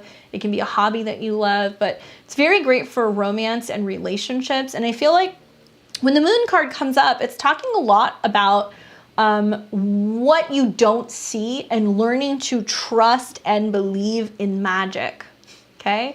So there's the shift that's going to happen for you this year where you're going to kind of go, there's something going on that is not quite what meets the eye. Like there's some other supernatural force at work. Or it can manifest also as paranoia. The moon is like, what am I not seeing? What can I not trust? The North Node's in Taurus, Scorpio. So you have to understand that there are strange and unusual and mysterious spiritual things happening in relationships. People may show up. You might go, is this too good to be true? Can I trust this person? Is your armor on a little too tight? Part of the South Node moving through your sign is learning to kind of take that armor off. So the moon is your visions, trusting in your visions, learning to trust again, even if you can't see things. So learning to believe in magic and following your intuition. Now the moon is what happens at night. Pay attention to your dreams, Scorpio. Scorpio rising. Jupiter and Neptune coming together are going to start giving you visions of what you truly want, what your heart wants, or working through heart-related things. So you'll see in your dreams lots of stuff related to the past, family, home, water, right? All moon themes you're going to start seeing coming up very strongly now that Jupiter has ingressed into your 5th house. All right, so now we've got Sag, rising, sun, and moon. Oh man, Scorpio, sun, and moon, huh, Tavia? Scorpio rising, gang. Hopefully that resonates with you guys. Really excited to see Scorpio risings this year. Lots of great relationship changes. Now we're moving on to Sag. So Sag, this is what the tarot wants you to know about 2022. Well, it doesn't get much better than that, does it, Sag? The Sun card. It's been a long 18 months for you guys. There's been a lot of unlearning things, letting go of old outdated beliefs, issues with self-image, anything that has held you back. Now what we're seeing is you're moving into a whole new state of happiness and joy and bliss. So what I feel like is going to happen with the Sun card is there's a lot more getting out and about, right? A lot more going, being able to travel. Granted, Jupiter's in your third, okay? It will eventually move into your fourth, which will materialize as possibly moving to new places, expanding your home or your family. But I feel like you need to be outside. You need to be in the sun. Like a lot of you guys might get new cars. You might invest in RVs. You might start traveling locally if you can't get on a plane. I know you guys have been a little restless. The joy and the happiness is coming back, but it will be first uncomfortable because there's going to be a lot of emotions that are coming up for you in February and in March. So I get the impression that for you, it's like you start to kind of realize that happiness and joy and peace starts with you. The sun is you. It's you personally. Realizing that, and it's so weird. I was meditating the other day and I was like, what does this mean? And I got that the message was specifically for Sagittarians. The altars of the past and the future can coexist, but you cannot worship both of those at the same time. Does that make sense for you guys? The altars of the past and the future can coexist, but you cannot worship at both of them at the same time. Meaning if you're worshiping the past and focus on the past, you can't go into the future. So you have to be present and realize that the past exists, the future is very much a real thing, but you can't be in both at the same time. So what I would encourage you guys to do is focus on what makes you happy, communicate and share joy, journal, really focus on anything and everything that is really going to allow you to shine. And it's going to be an emotional year. In a very good way though. So the Sun card can bring out more creativity, more happiness, working with younger people, children, family, things like that. All right. So now we've got Cap and Cap, Sun, Moon, and Rising.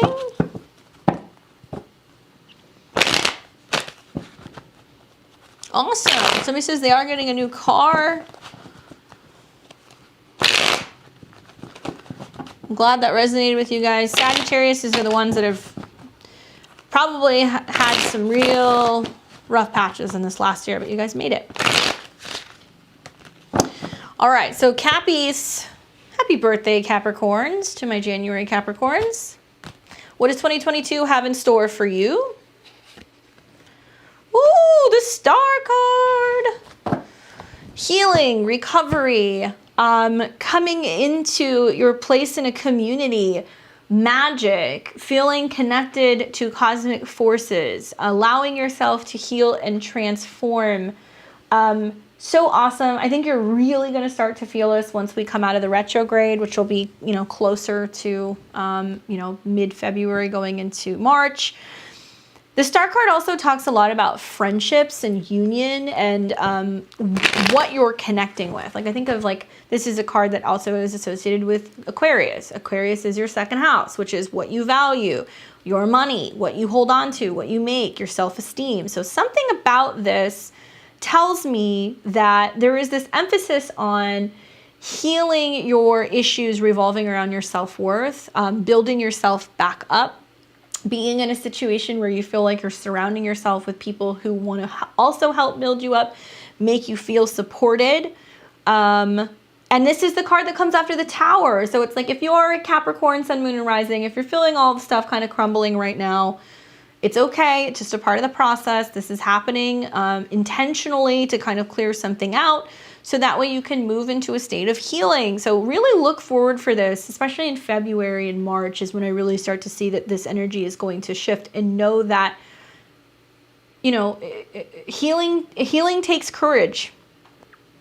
And a lot of Capricorns just want to work through it. They just want to clock in, go to work, clock out, not deal with it, go home, eat their frozen dinner, watch TV, go to sleep, do it all over again. That ain't working for you guys anymore. It's not going to work. So realizing that you can't just work through it or struggle through it, because eventually that catches up to you. And if those of you guys who are going through it right now, it's catching up to you. Okay, so there's healing coming and an opportunity for renewal. Yeah, it's been intense. It's been intense. Thank you, Heather. This is the Victorian Romantic. Funny story about these cards. They're from Prague. They're from Baba Studios. I've had all of them, the first, second, third, fourth edition. I have more on the way. They're going to stop printing them pretty soon. So if you like them, you can get the newer editions. But I got this deck. I think it was like $65. It was like 15 years ago-ish. And now they're like worth like $800 or more. So it's like these are the one deck that I really read very well. So I keep buying them so I can stash them and have them forever. All right, so this is going to be for Aquarius, rising, sun, and moons. What does 2022 have in store for you?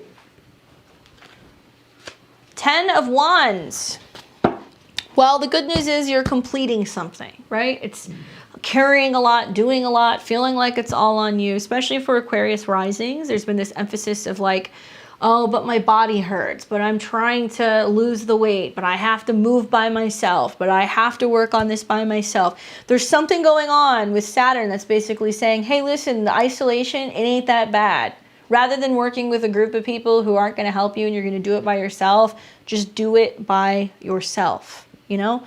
And not in an isolated way. The 10 of Wands is like, you know, it was really hard, but I got through it. Or it was really difficult to pack that U-Haul and move across the country by myself, but I did it. It was really hard to launch that business by myself, but I did it.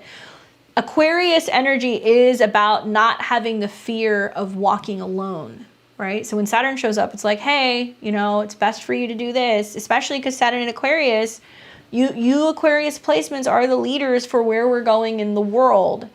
In order for us to be better collectively, we need to be better on a personal level and knowing when to basically check out and focus on our own personal stuff. So 10 of Wands makes me feel like for Aquariuses, you guys may be physically moving. You may be releasing or letting go of some burden, some weight that you've been carrying, some heaviness, some responsibilities. You may be finally focusing more on yourself and not carrying other people's stuff with you, right? There's something like this that's kind of happening or going on. I also feel like for you, it's also realizing that it's okay to let go. Going, this ain't my shit. I don't have to do this anymore. You know, I've had this old outdated perspective that I got to take care of everybody else, but it's not working. Really hear me on this. You have Uranus that's been squaring your 4th house. So some of you guys need space and separation from family. Some of you guys need your own room. Some of you guys need to relocate. Some of you guys are choosing to opt to cut people off or cut the past off and really move forward. And learning that that comes with the need to really adopt new emotional mannerisms. And so one thing I would say is really pay attention to your physical body because you can be storing a lot of this energy in your physical body with the squares to Uranus. It can very much affect just stiffness, you know, aches and pains. It can also be creating some issues with your digestive system because of the squares to Uranus, issues with mobility. Keep active, stay moving. Don't become too rigid. Physically and emotionally. We don't want rigidity. We want you guys to keep things moving and realize that where you're starting to see pressure and things that aren't working is it brings up this inner rebelliousness in you where you're like, no. So really don't get too caught up in being upset or being agitated because you feel like you don't have support. And you know, the lessons of Saturn will ease up once we get, you know, a year down the road into 2023, and you'll have something very sustainable to show for it. Most likely just being more independent, right? Still not a bad card. All right, so last but not least, we have Pisces, and this will be for Pisces rising, suns, and moons. All right, Pisces, I'm excited to see what this year has in store for you. Certainly the astrology is looking good. So what does 2022 have in store for Pisces? Page of Pentacles. You know, I feel like your efforts are going to pay off. We're definitely going to see this. A lot of the new investments, starting things new, learning new tools, learning new techniques, making changes with your finances, making changes with your body. It's all starting now with Jupiter in your sign. Jupiter rising, or Pisces rising, Jupiter's on your ascendant. So go big or go home. Optimism, travel, but also watch those waistlines if you're a Pisces rising, because Jupiter in a conjunction to your ascendant can definitely make you gain a little bit of weight. So there may be an emphasis on moderation. Pages are still learning how to eat, how to spend money, where to put their time, where to put their energy. Now the Page of Pentacles is interesting because it says you're starting something, and intuitively I feel like if you're a Pisces that's made an investment, you're learning more about trading, maybe you are investing more in a trade of your own and you're learning more, having to buy materials or tools, that ingress of Jupiter going into Aries will go into your second house, which is going to bring you more money and resources. So be patient, take your time, really learn and be practicing moderation in everything that you're eating or anything that you're investing in. Pages can also represent children. So if you are a Pisces rising or a sun or a moon, all of these transits can actually make you very fertile. So it can actually produce a baby. I get the impression that with the Page of Pentacles being a feminine sign, it is also making aspects to Uranus and Taurus. So it tells me that there are some goals that you have that you're working on revolving around making money, maybe so you can get a new vehicle, so you can travel more, so you can publish more, so you can write more, you can travel more. And there's some goal that you have to make money so you can do more of these things.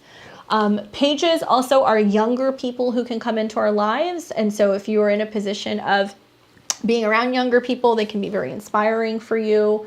I think about, you know, the South Node moving through your 9th house, and you may be in a position of becoming a mentor or teaching or working with other people. That's something that may happen.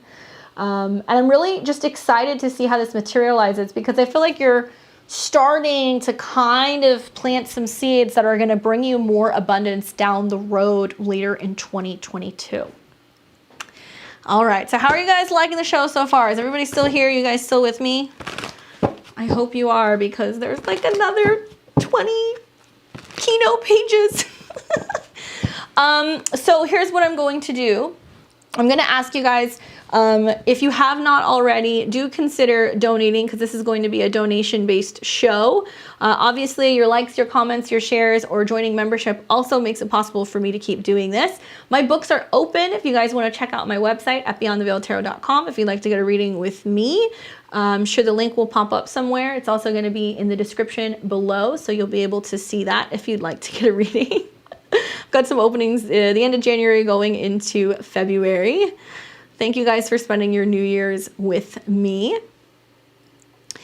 All right, so I want to get into the astrology now. So from here on out, it's all going to be astrology. So if you're like, hey, cut to the cosmos, here we go. So probably what I will do is I'll go like another 2 or 3 slides, and I might just take like a 5-10 minute break, and then we'll come back. Okay, so stay with me. Here is New Year's Day 2022, and this is the chart. I'm doing this along with you guys. Okay, cool. So a couple things. Obviously, New Year's is always going to be on the same day. It's always going to be January 1st, 2022 in this case. I cast the chart for Placidus at 12:01 a.m. I'm in Las Vegas. I don't know where you are, but that's where I'm at. Thank you, Amy. Appreciate it. I'll check the donations in just a second. There's a QR code, and there's also a, we have Super Chat, or you can click the link if you'd like to donate. Appreciate your donations. So we are always going to see the sun in Capricorn and the rising sign in Libra because of the time of New Year's. Okay, so it does not matter. We will always see that same axis. So when we look at some of the themes of 2022, I look at everything that's in this chart. And obviously with a Libra rising, it's going to be ruled by Venus. So we want to look at what's going on with Venus, what's happening with Venus. Venus is retrograde. So that's been something I've been kind of like beating the drum on for the last, really since August, September, when we had Mercury retrograde in Libra. I warned everybody, hey, December, January is going to be like really intense if we're not aware of that closing square. So Venus retrograde, turning inward, right? And when it's retrograde on New Year's, it's a period of turning inward, redefining goals, revolving around ourselves, our bodies, our resources, transformations, our home, and our family, right? Thank you very much, Maria. Appreciate it. Thank you, Jessica, for your donation and your generosity. I appreciate it. So it's interesting because it's like, I don't know about you guys, I've definitely been that person that's like, new year, new me. Like, I'm gonna clean the house. I'm gonna join the gym. I'm gonna do this. I'm gonna do that. And this particular New Year's is interesting because I feel like on one hand, there's a lot of power and potency with this chart of like really getting serious about our goals, okay? But that they're still under construction. There's some sense of us going, well, I'm gonna do it, but I know it's gonna take time, Capricorn. Or it doesn't quite feel like the right time, or I don't quite have the resources, to which I would say, what can you change and what can you transform? And what can you do emotionally? Okay, fourth house. So Capricorn is always heavy lifting, lots of work, things like that. And I think with Venus retrograde conjunct Pluto, which rules the second house, and also Mercury, which rules the 12th, we ring in the new year with maybe a sense of anxiety revolving around the future and what the future holds. And if we're going to find ourselves back in some of the same situations 1 year from now, it's possible. That's my warning. Venus conjunct Pluto's deep, powerful evaluations of resources, relationships with others, possibly refraining from having people or loved ones in the home or opting to party at home rather than going out and about. Now, obviously it depends on where you are.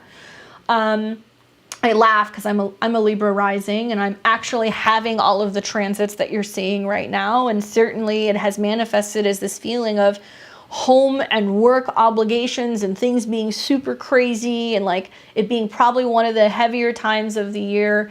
And I always take 2 weeks off in December to myself to just get my house in order, get everything ready, you know, give myself a few days to just be a lounge lizard and decompress and not have to work all the time. And I threw a puppy in the mix. So I'm not getting to do a lot of that stuff. So on one hand, I'm like, well, but he's cute and I love him. And the other hand, I'm like, oh my God, you know, I can't have this going on for a whole year because I need to get things going. So it's happening very literally for me. And feeling kind of landlocked at home, responsibilities, you know, family, other things. So I would say look at what has happened within this 48 hours. Yesterday, today, tomorrow. What feels almost kind of uncomfortable or not quite peaceful or kind of like a burden or something that's transforming. Look at where Capricorn is in your chart. But for the next year, does this represent a reevaluation of, do I like my home? Do I like where I'm living? Do I like my country that I'm living in? Do I feel like it's peaceful? Is my environment peaceful? Have I realized after a year of living with my, you know, wife that I don't want to be married to her anymore, or that I need to move out of my boyfriend's house, or I hate the color that we painted the kitchen, whatever. There can be things like that as a result of this particular New Year's chart. Now, I do get the impression also that certain government Capricorn or officials Capricorn are going to revise and go back on rules and certain health specifications that they have already kind of, you know, put out there, literally Venus's health. So the not so positive side of this is me feeling like we're going to come out of the holiday season, we're going to go into the new year, we're going to see, you know, Venus go direct, Mercury go direct, and we're going to realize that, you know, certain countries are going to come out and go, well, we got to shut things down again. We got to limit things again because, you know, people are getting sick and this is happening and that's happening. And like, you know, sorry to say that, but I do think that that's what's going to happen in the new year. I think that there's also going to be this deep inner emotional work that we're going to do revolving around our legacy. You know, still I feel like it's like vibes of when we had the North Node in Cancer a couple years ago, or when we had Saturn in Capricorn in 2017, 2018, 2019 of, you know, are we making homes efficient? Now, a lot of people work from home. Do we need bigger spaces? Do we need a home office? Are we working hard on raising our children, starting a family, creating a legacy, starting a home business? Many people may opt to become self-employed or working from home or working in real estate. Now, Venus going retrograde, conjunct Pluto, ruler of the 8th.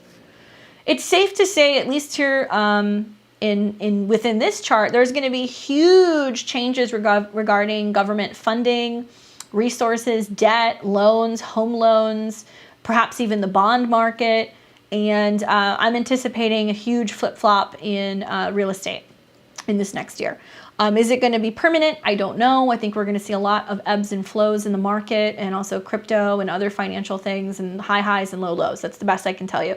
But I do think that there's going to be a real reevaluation of just how much freedom we have when it comes to our home in general, and where we live or where we're working, and how we feel about that, right?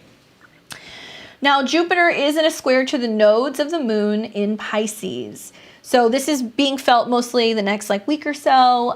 Jupiter square the nodes is really amplifying, hey, this over here, this can be really great. We can go big with this. This is what needs to change. And Jupiter is so much happier in Pisces. So I definitely think that wherever it lands in your own personal horoscope, it's worth looking at.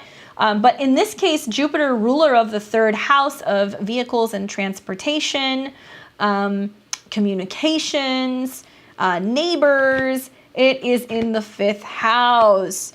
So I feel like it's great because it does suggest like a lot of people are going to be opting to go camping, RVing, traveling, taking the home on wheels, going places, doing things.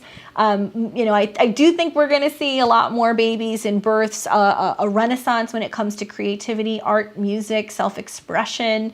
A lot of people are going to be focusing on joy, what they can learn, finding out that they really love doing something, and it doesn't even really have to have a purpose. It just brings them happiness. Jupiter in the 5th. It can be an uptick in gambling, an uptick in anything related to like casinos, anything relating to taking chances, investing. It can feel a little bit more optimistic when it comes to dating and anything like that.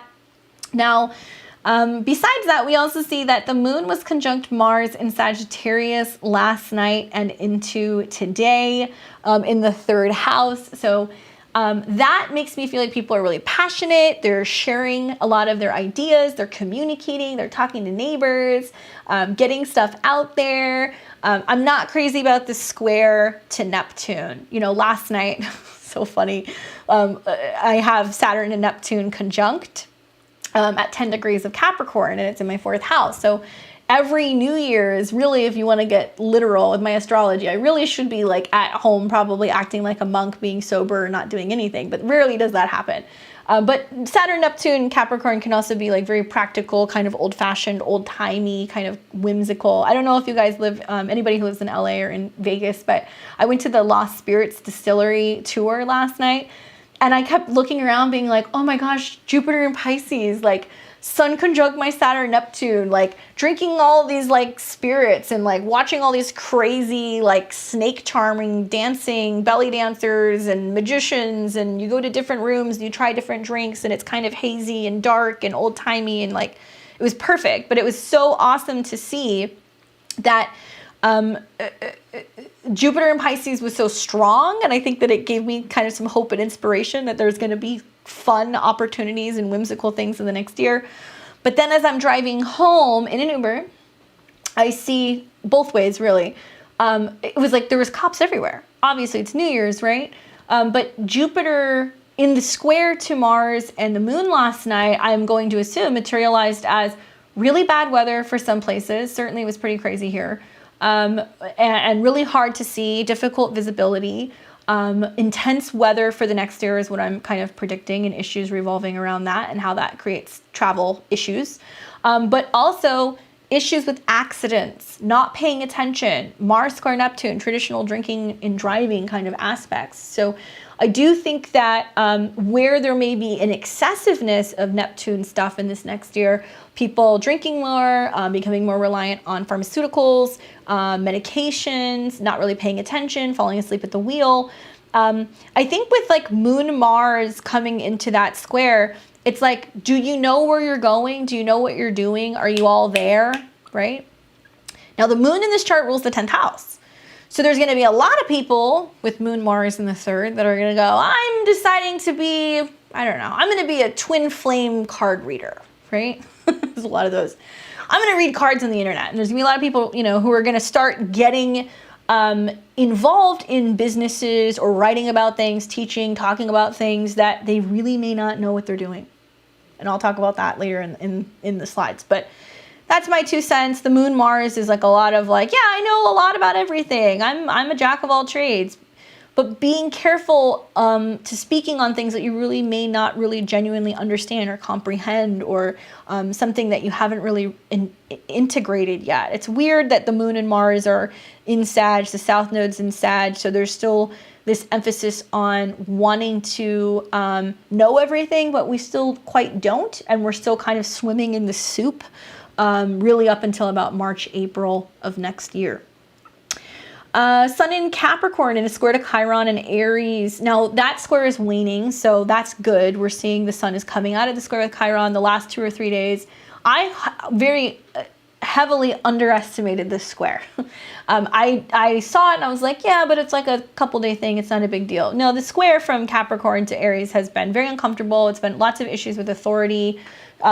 Cardinal squares are always kind of bossy, or there's some kind of friction going on revolving around who does this and who does that and who's at fault and this and that. So I think that the sun being the ruler of the 11th house in a square to Chiron is a lot of pointing fingers and being, that's not my job, it's your job. You do this, no, you do that. I think of what's happened recently, how Biden came out and how he said, well, everything that's going on, it's not really a federal issue, it's a state problem. So interesting that there's been federal mandates and all kinds of things that have been happening in this last year revolving around getting health and making sure that we have everything that we need in order to make sure that we're supported and that the federal government is taking care of the United States and our health. For him to then come out and go, well, it's a state problem. We're here to support you, but it's up really to the states. So totally the sun in Capricorn square Chiron. Basically, a lot of, it's not, our health is not your problem. It's the state problems. It's a personal problem. And it's really going to set the stage for the next era of Jupiter going into Aries and making people realize we are responsible for our own healing. We are responsible for our own health. We must take the initiative. Nobody is going to hold our hand and teach us, hey, don't eat, processed food, eat salads. Don't take all of the prescription drugs, practice physical activity and yoga and mindfulness and meditation. Nobody is going to save you. You have to save yourself. And this is going to become a big theme in this next year. But it's waning. The Saturn-Uranus square also is waning. So we are seeing that Saturn in Aquarius is coming out of the square with Uranus and Taurus. It's been very active the last week and a half. It's been very uncomfortable. There's something that has been uncomfortable and kind of bending and breaking all year. And finally, it probably snapped recently, the last week or two. So now that we're moving out of that, we're going to see that things are going to calm down a little bit with that square. But it will return next year it'll return this year. I'm saying next year, 2022. It'll return at the end of this year. In the fall, going into the end of the year, we'll see the Saturn-Uranus square. It won't be exact. It'll be within a degree, actually a little less than a degree, but we're still going to see that nevertheless. People are saying lots of ice and snow, foggy, can't see. People telling me rising sign by what they're talking about. Yep. All right. So I think what I'm going to do, let me see, how many do I have left? I have quite a few left. So if you guys are down to give me 5 minutes, I'm going to put you guys on a break and then I will come right back. I hate to do it, but I feel like I have to do that and I may have to change mics. The former administration did the same thing more or less. Is it an energy thing that's been ebbing and flowing for the past few years? Yeah, because Saturn was in Capricorn, 27, 2018, 2019, also in squares. So the squares to Chiron have been more a thing the last like 2.5 years. But yeah, it's not an administration thing. The squares that we're seeing to Chiron is a responsibility thing. All right, guys, so give me 5 minutes and I will be back. And what we're going to jump into next is I'm going to start comparing the 2022 New Year's chart to the United States chart. Okay, so hang tight. I'll be back soon and we're going to go at it probably for about another hour or two. I'll see you soon in just a minute.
All right, so we're back. Thank you guys for waiting. Appreciate it.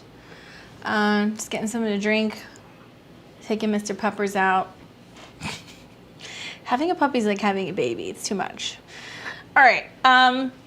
So I want to get back into the swing of this. Those of you guys who are just getting back, we're just coming back from talking about the New Year's Day chart. So one thing I wanted to do is I wanted to put the chart of New Year's over the United States and flip it both ways, if that makes sense. So when you see the screen in just a second, on the left side, you're going to see the United States chart with the New Year's Day chart on the outside. On the right side of the screen, you're going to see the New Year's Day chart with America's chart on the inside. Just a technique that I like to do sometimes when I look at like solar returns for a natal chart. I'll flip it both ways just to see if there's conjunctions or aspects, and just my 2 cents of what I see. So let's go ahead and take a look and see what we've got going on with these charts. Now, to make it easier for you guys to see, I don't know how big your screen is. Oh, I guess it won't let me do that. I was gonna see if I can zoom in. I guess I can't. So give me just a second, hold on here. There we go. So on the left side, we see the United States chart. So this is the Sibley chart for July 4th, 76. And if you notice, the New Year's Day puts Mars and also the moon directly on the ascendant of this particular chart. So there's no doubt that the United States are going to be seen as a result of this New Year's Day chart. They're going to be seen as active or mobilizing or aggressive. The moon also deals with fortune or fate or the media. So we may see some sense of just us being more in the public image over the next year. People may see the United States as more aggressive or a more active. I mean, on my podcast, I was talking about it with Mike about our predictions for New Year's, just looking at how it's activating the eclipses that we had in December. We had an eclipse around, I think it was 12 degrees of Sagittarius. We've got Moon and Mars there on New Year's sitting on the ascendant. So certainly the United States is going to be more prone for Mars-related things. Conflicts, fights, things that are blowing up, exploding, getting heated, but also in the sign of Sagittarius, mobilizing. So I'm wondering if this is going to be a year where we see the United States getting involved some way relating to military mobilization, hopefully not getting involved in some kind of war-related energy. Okay. So also in this chart, as you guys are aware, America is gearing up, getting ready to have its Pluto return. Now, I did a video on that. I'm going to do a part 2. It's going to be coming out soon. That doesn't really start happening until February, March. But we're already feeling the intensity of the Pluto return happening. Now, obviously, us as humans, we don't have Pluto returns. It's every 270 something odd, almost 300 years. So it's a huge death and rebirth period. And it's already heating up, not just because it's close. It's basically, now within a degree and change. But we've got Venus that's retrograde, closely conjunct Pluto. We've also got Mercury that is in the shadow. It will retrograde over this point. And we've also got Saturn that's still pretty close to the South Node. So something that I would say is kind of fascinating about this transit is that it is insinuating that down the road here in the next couple of weeks, we are going to see that America is going to have some huge, profound shifts in our second house themes: money, food, values, banking. The second house deals with the physical body, the control of the physical body, being self-sustained, seeing that we have the freedom to decide what we do with our body. So we think of the things that are going on in at least the United States right now, everything revolving around the final trial with sex trafficking and minors that went on with the Maxwell trial. And how that's setting the stage for handling future issues revolving around those types of topics. Pluto is sex, so it's going to definitely make itself seen.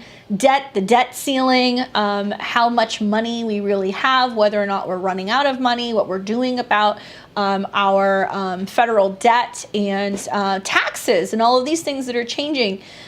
Interesting stuff that I was seeing that was like how, you know, they're navigating next year and how much they can actually go and look and see in your bank account. What you're spending money on, what you're having to claim, going through payments more than $600, having to claim things that are being transacted via crypto, or maybe even my little gremlin, sorry, maybe even possibly through just trades or exchanges, right? So there's some wild stuff that's going to happen as a result of this. Way too many planets that are in either retrograde or shadow. Little too close to Pluto for my liking, so definitely Capricorn and also Aquarius season is going to be quite eventful. Now, if we look at the right side of the chart, and this is the New Year's chart with America's transits or placements, that's actually on the outside. Notice that America's Saturn, which is usually in the 10th house, moves to conjunct the ascendant in the New Year's chart.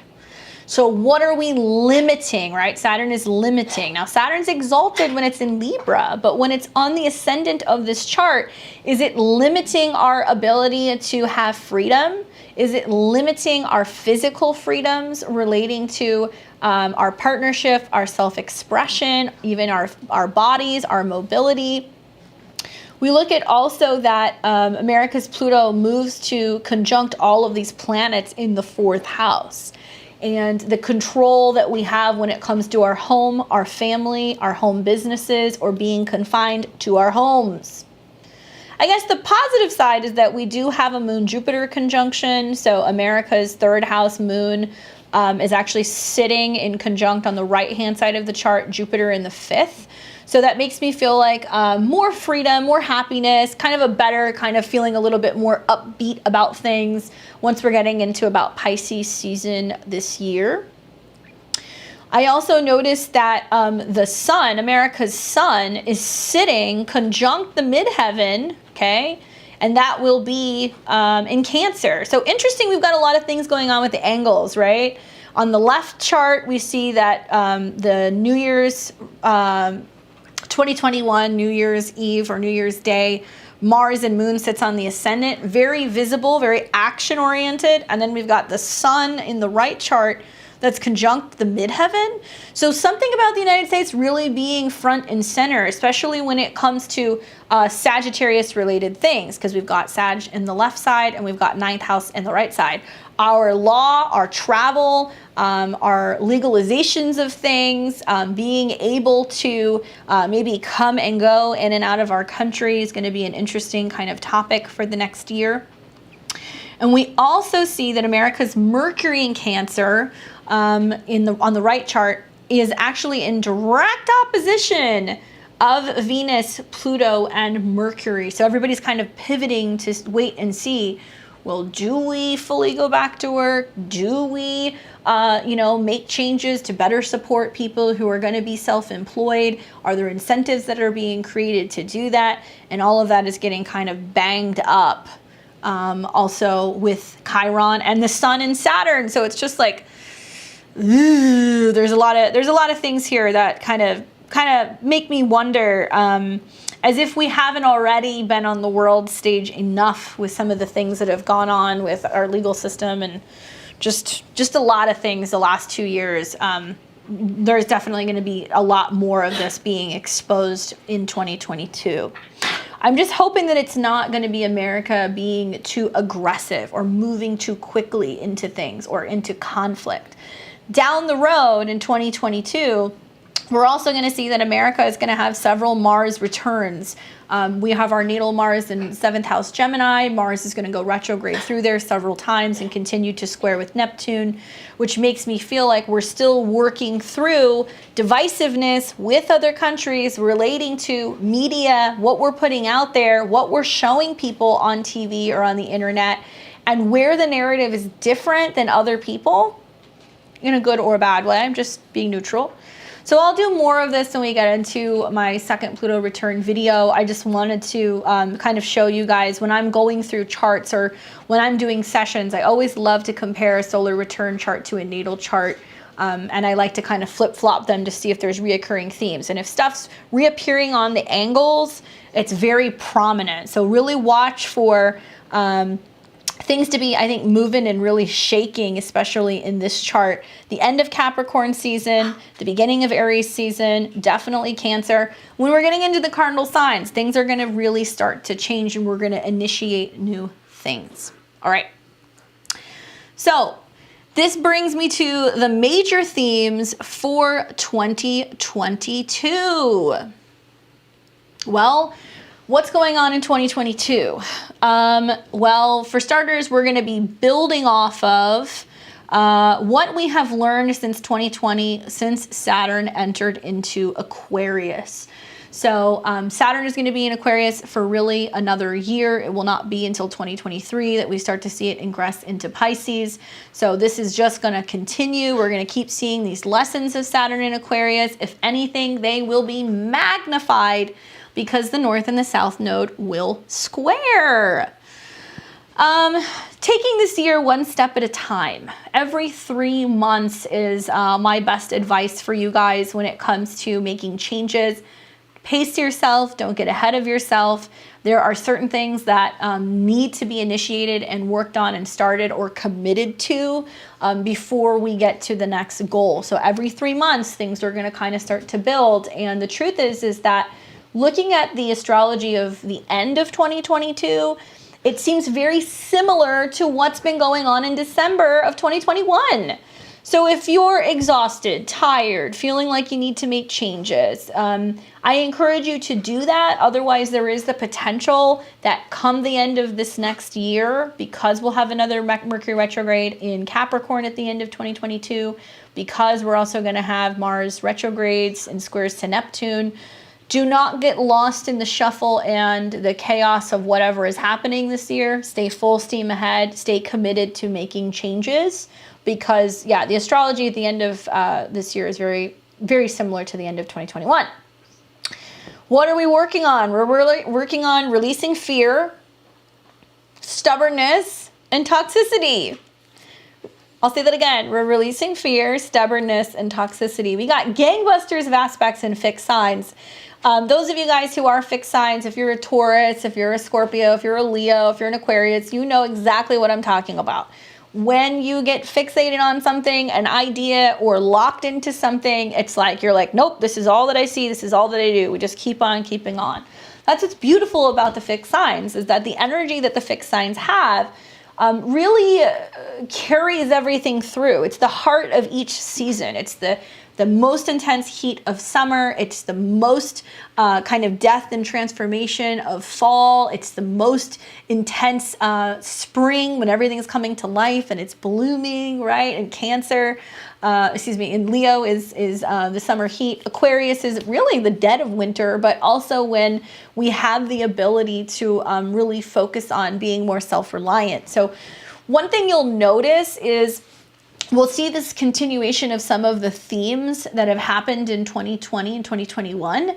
But now, like I said, we're taking the training wheels off, and there's some aspect of becoming not just capable of going with the changes, but really initiating hardcore shifts and committing to it all the way through. And the truth is, it's getting us ready eventually down the road for Pluto to enter into Aquarius, because that's where the world is going.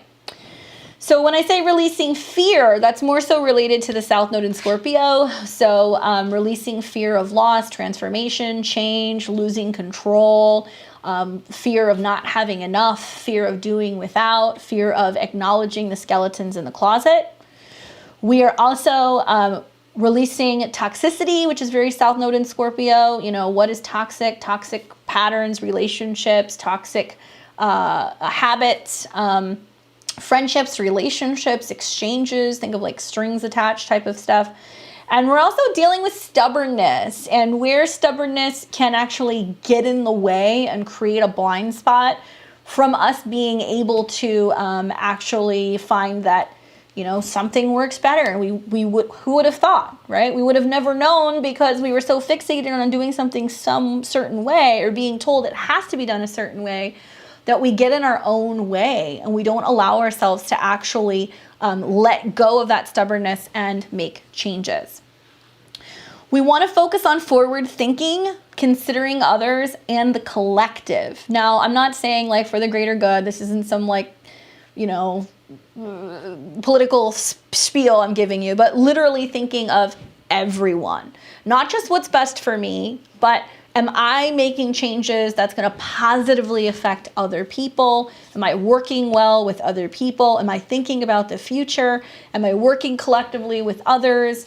Do I have the kind of friends that are helping inspire me to create change in the world? These types of things. Saturn in Aquarius is the collective. The power of groups and banding together and working with other people and networking with other people and finding that other people can help you work on things and create things and that we don't have to just do everything on our own. The back and forth that we're having with innovation or tradition, which has been a big theme all year with Saturn square Uranus.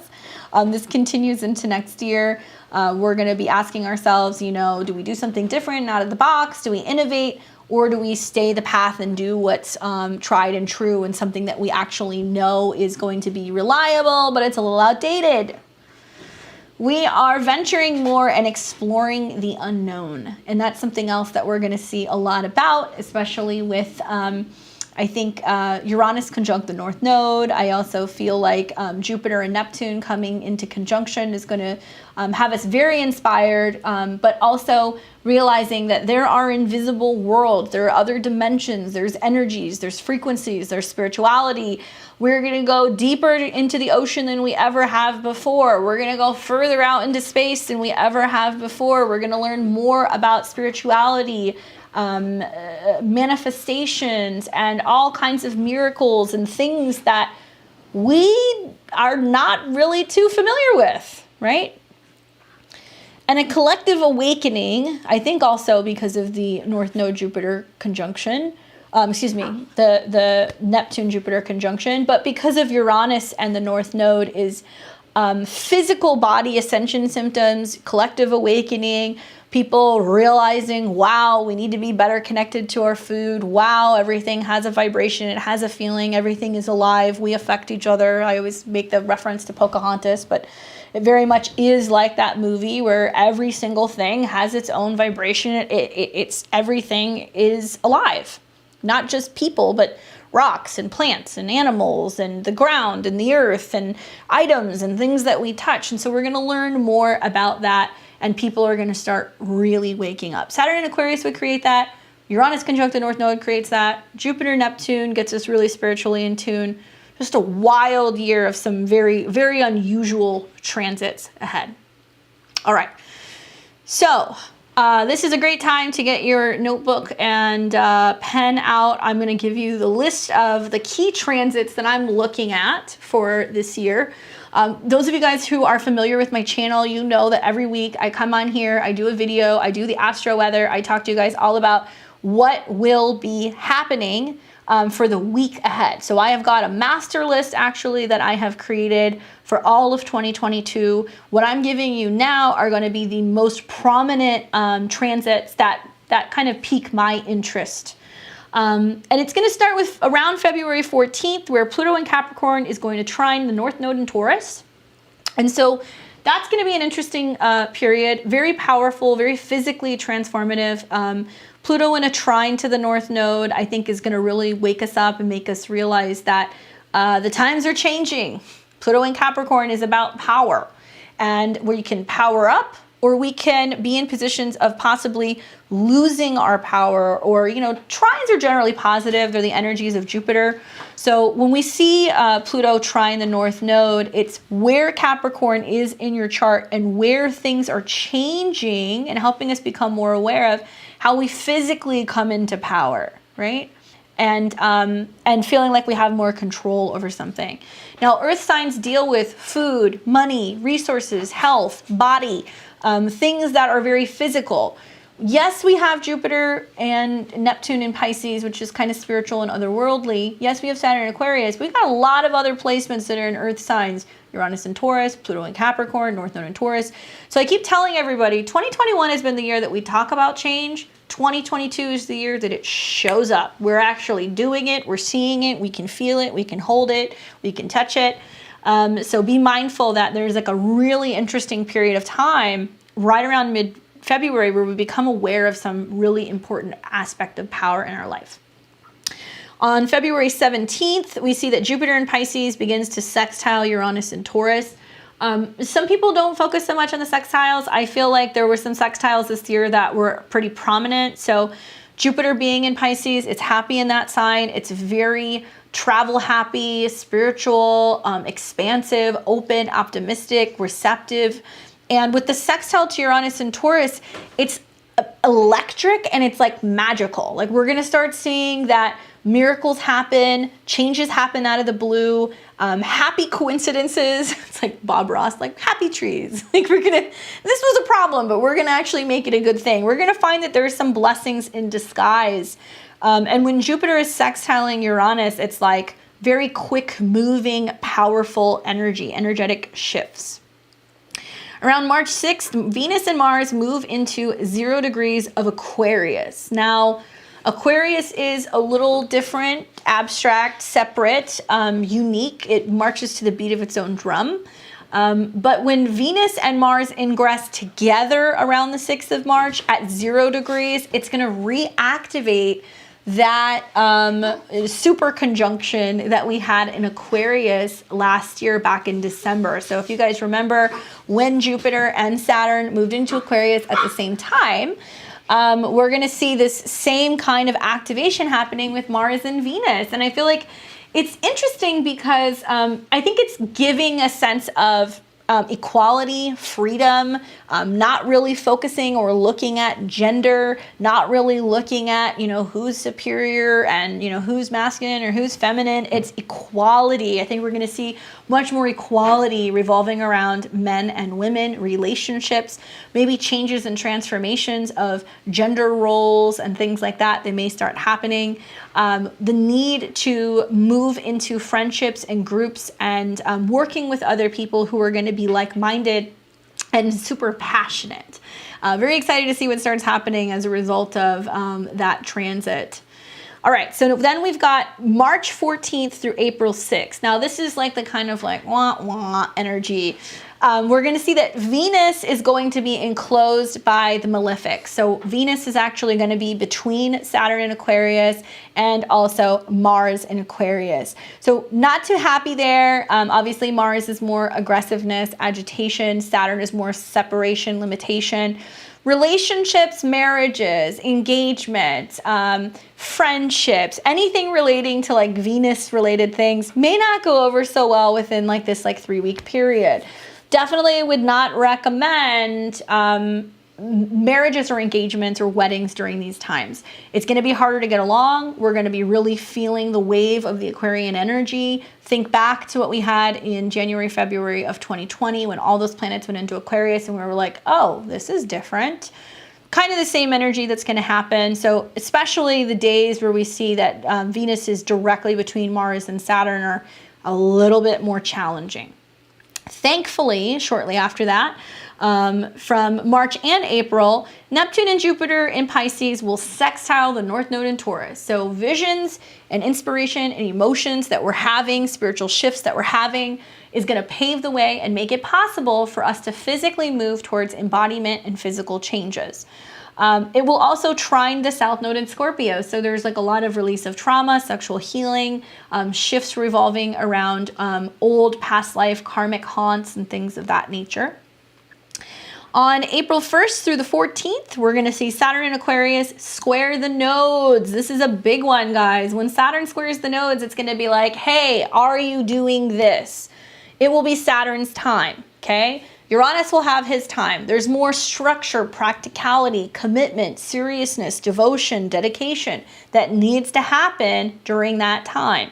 So you want to look at where Aquarius is in your chart. The 2 weeks of April are going to be like the testing grounds to see if you're really moving more so into the Aquarius portion of your chart.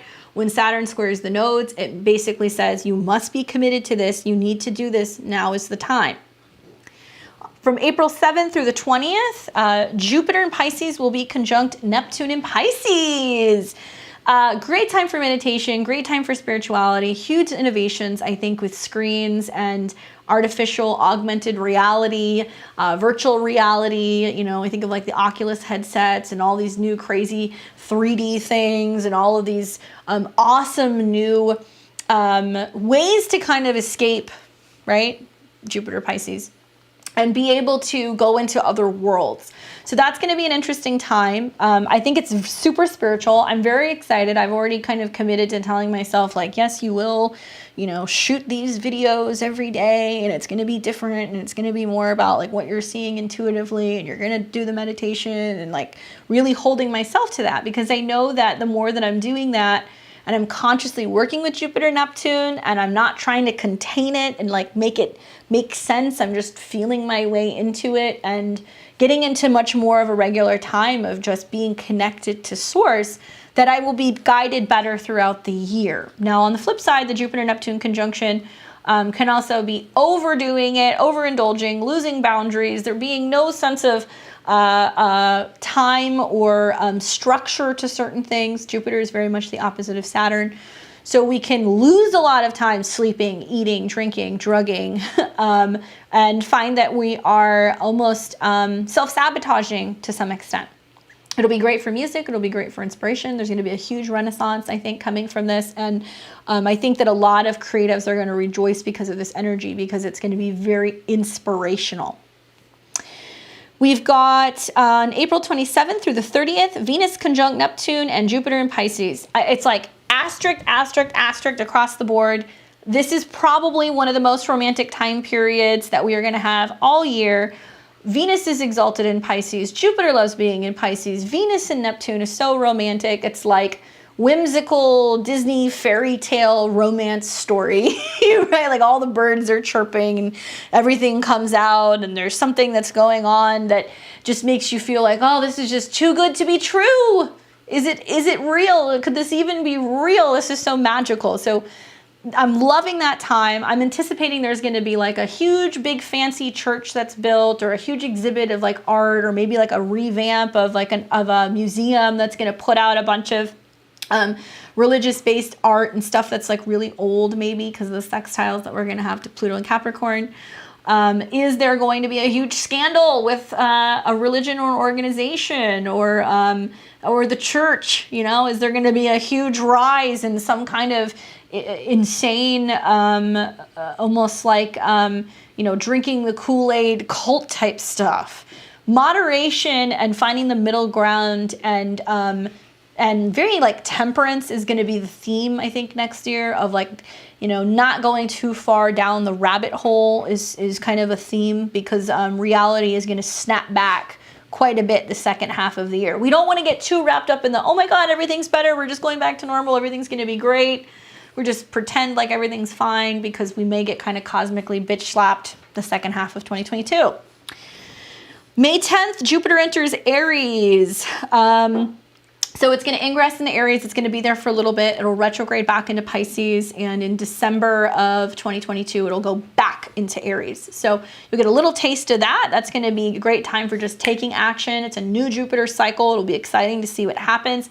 Great for health, fitness, people who are self-starters, people who want to work with fire, welding, metal. I think we're going to see probably like gyms and the rise of that stuff, health and fitness kind of coming back more in the spring. So it might take that long for things to get moving and shaking in that sense.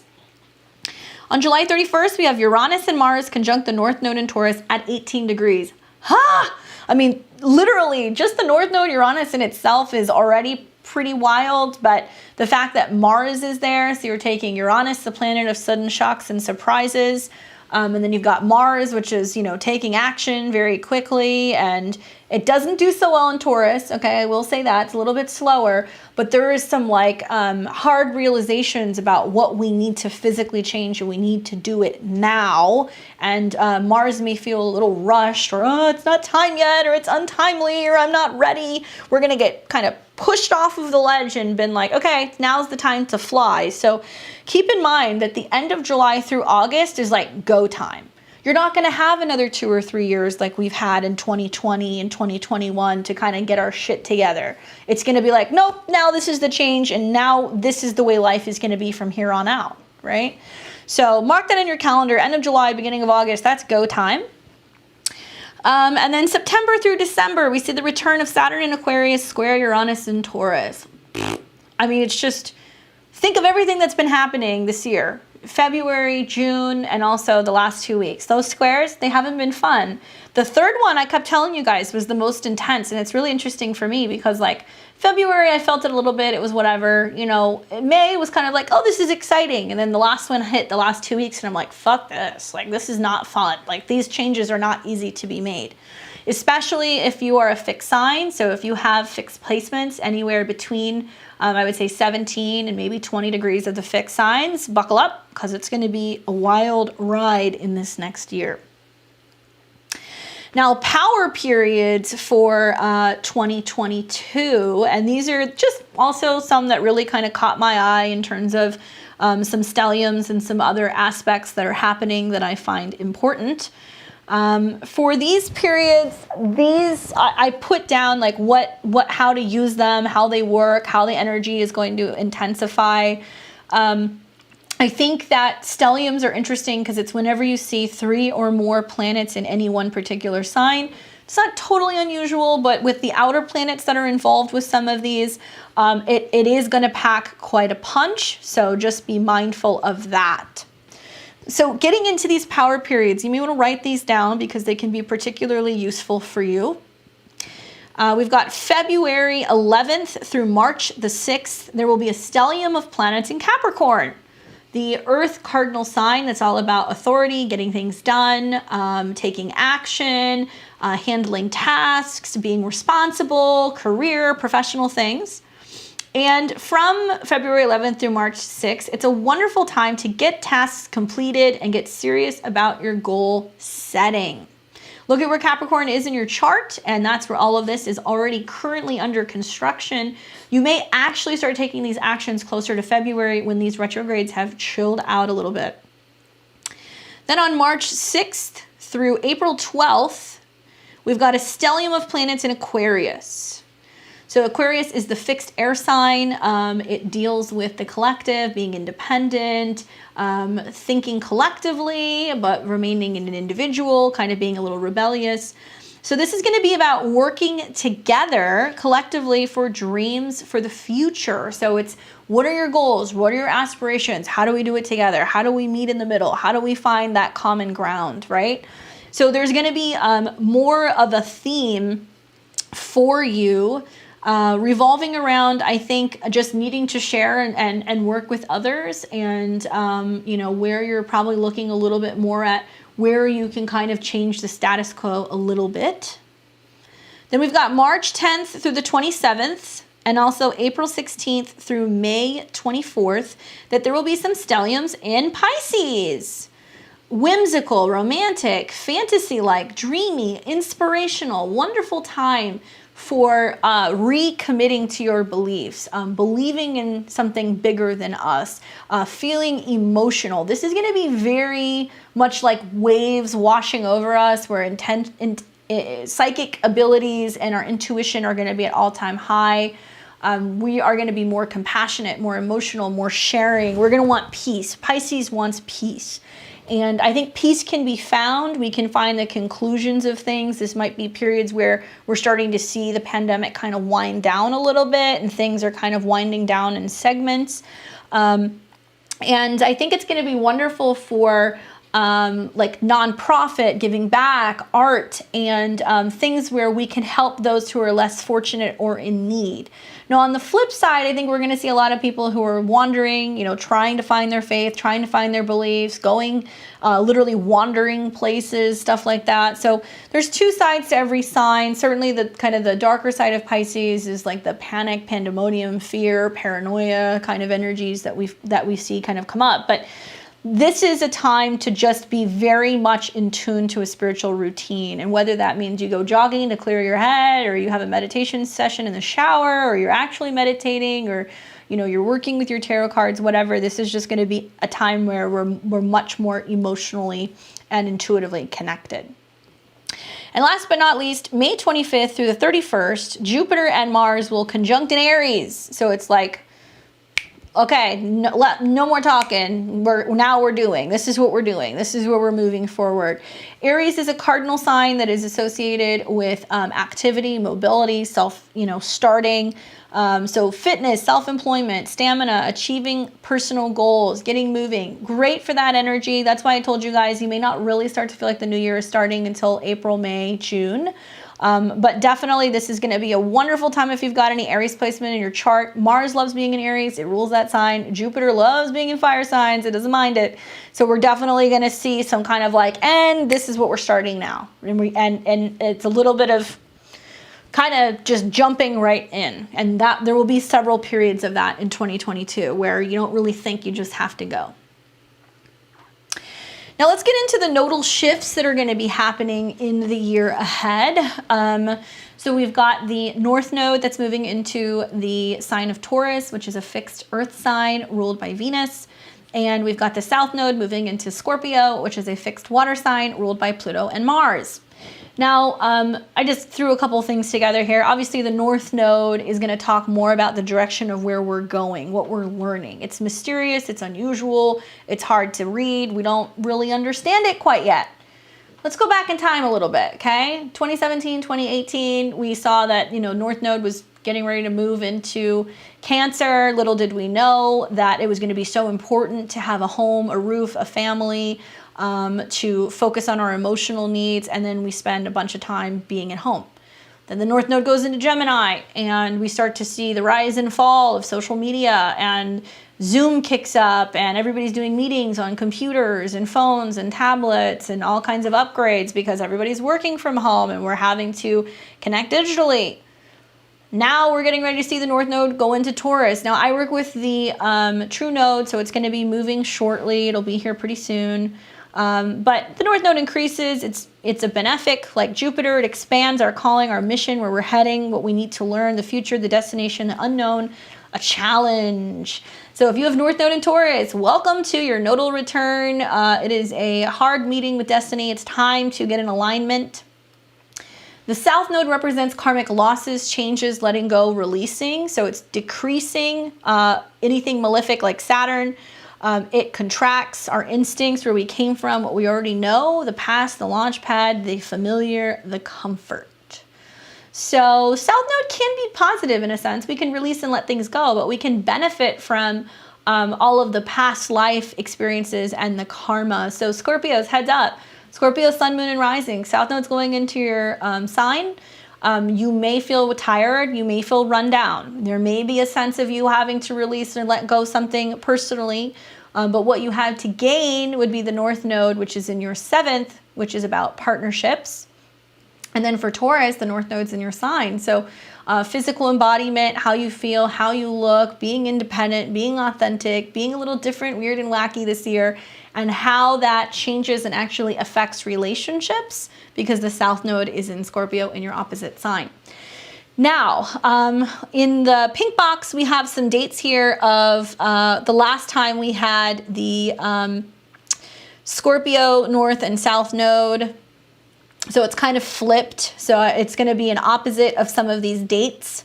So the last time that Taurus was in the South Node, these were the dates. And the last time that Scorpio was the North Node, these were the dates. You're going to go, well, this is the opposite. Yes, I just want you to know we're completing cycles from this period of time. So anything that was done during these times, now they're coming full circle.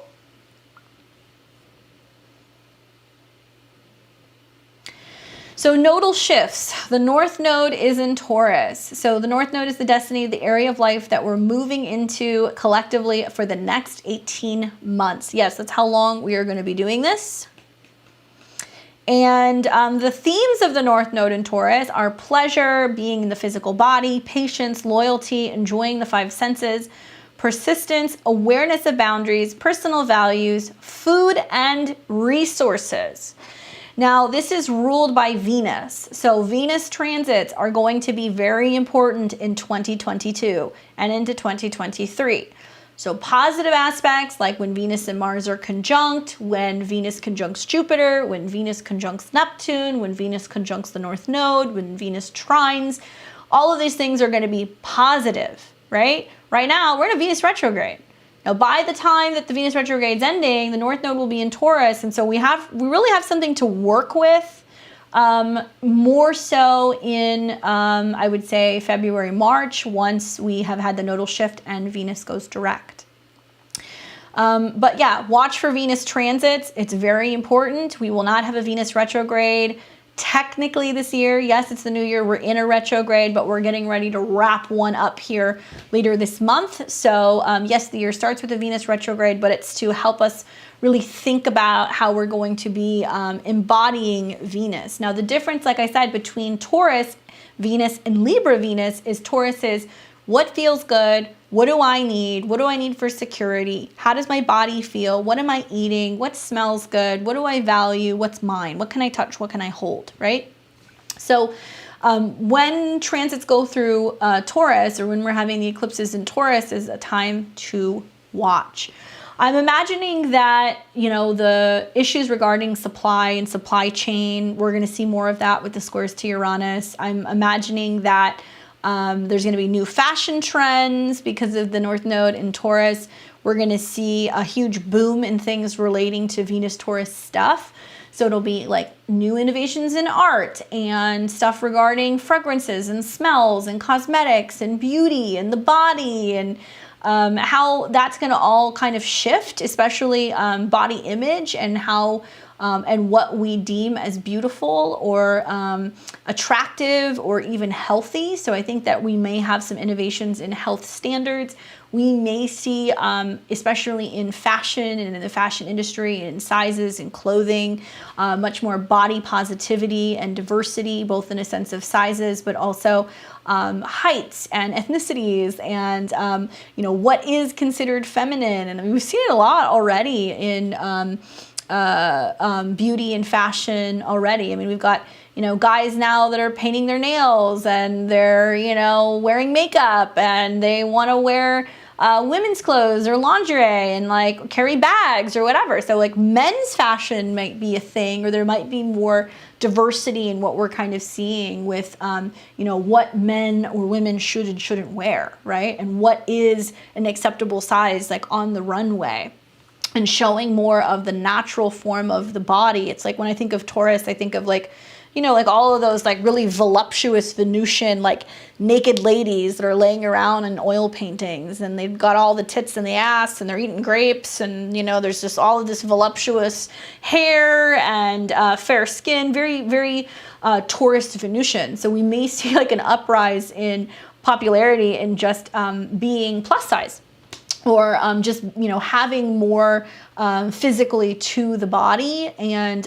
working with things that are more natural fibers, natural foods, things that are organic, kind of more minimal, and enhancing what you already have rather than having what's strange and unusual. Although Uranus will be in Taurus conjunct the North Node. So there's going to be some very strange and unusual futuristic kind of fashion trends. We're already seeing it. It's like I see like 20-year-olds walking around with like jelly sandals and like Nirvana shirts and butterfly clips, and I'm like, what the fuck? like that's what we wore when we were like 12. Like what? So it's interesting to see like fashion trends obviously cycle, and they kind of cycle back through. But I think this whole like early 2000s fashion trends are definitely going to continue to like be a thing, and we're going to see a lot of like, you know, like Xenon-esque type beauty trends that are going to continue. So that'll be interesting to kind of see throughout this next year. Then we've got the nodal shift of the south node into the sign of Scorpio. So Scorpio is obviously the fixed water sign. The south node represents loss, release, letting go of old patterns. It can be extremely spiritual as well. So if you've got a lot of placements in Scorpio, I would say be mindful that there is a taking away, but there is something that you gain spiritually, right? So, and it's interesting to have it going through your sign, which is already related to loss. So I would say my recommendation to Scorpio placements is realize that this is just a moment in time. It's okay to let go or to change or transform. There is some support with Uranus on your north node where partners or other people that come into your life help fill the blanks financially, physically, offering you support or some kind of sense of home or emotional security. So you navigate and you manage this period of transition or loss or change a little bit easier. Now, the themes of the South Node in Scorpio: releasing trauma, negativity, abusive tendencies, secrets revealed, death, sexual discovery, rebirth, periods. The list goes on, really. I think that South Node in Scorpio is going to teach us that in order for us to better physically be in the body, we have to also acknowledge the etheric body, right? So you've got the physical body, but then the auric field has the spiritual, the mental, emotional, whatever, all the different layers. So Scorpio represents also the energy of the unseen, or the exchange, or the need for death to happen in order to encourage life, right? North Node in Taurus, life blooming. So think of like May versus November, right? Everything's warm and it's beautiful and it smells good and all the flowers are blooming and the sun comes out. And then we've got November where it's like the trees are dying, everything's cold, everything's dark and gloomy and gray. I have a lot of Scorpio placements, so I happen to love that weather, but the contrast is so extreme between these two particular energies, and both of these signs are extremely stubborn. So you're going to see a lot of stuff with Scorpio and Taurus where Taurus is going to say, let's get practical, let's be here, let's do it now. Like, you know, this is what we do physically. And Scorpio is, I think, going to have a hard time releasing and letting go of control. And we're going to see lots of fear coming up, fear of death, fear of letting go, of not having enough, of not having the power, fear of acknowledging the dark. But the South Node in Scorpio is very spiritual, and I think it's going to give us the opportunity to realize that these energies are complementary, that in order to have life, we have to have death, that there needs to be change and transformation. So you're going to see things like people get married, but somebody dies, or, a friendship ends, but a new one comes in. There's going to be things like, well, I addressed this trauma and I realized that I was abused when I was a kid, and that's why I've, had issues with alcoholism or, sexual intimacy issues. And after going through some kind of healing and dark night of the soul, now I actually feel comfortable in my body and I'm healthier. So there's some positivity to this, and really there aren't 12 signs. There's 6 that have polarity and complementary energies to each other. Now this sign, or this node, is ruled by Mars and Pluto. So Mars-Pluto aspects this year are very important. So like when Mars moves into Capricorn and it comes into conjunction with Pluto and Venus, that's a time to watch. Not only because you've got Mars and Pluto that are in conjunction to the North Node Lord, but also because it will be trining and making aspects to the North Node. So huge transformations happening at the beginning of March. Which leads me to eclipses. So if we have nodal changes, we also have eclipse changes. And if you guys are aware, and if you are astrologically savvy, you know that in mid-November, around the 19th of November, we had an eclipse that was in Taurus. And that was a full moon eclipse in Taurus, and it was at 27 degrees. So when the nodes change every 18 months or so, sometimes it's a little early, we start having changes in the signs that are eclipsing. So these are the list of eclipses that we are going to be having in 2022. It starts off with April 30th, 2022, a partial solar eclipse in Taurus. And this is going to be at 10 degrees of Taurus. Now, a partial solar eclipse will be a new moon. Okay, it's a new moon in Taurus, and it's going to be particularly close to Uranus. So this is going to be an interesting period of time. We start feeling eclipses usually a couple of weeks before, and it'll last a couple of weeks even after. That whole 2-week window, though, it's lots of change, things suddenly ending and beginning.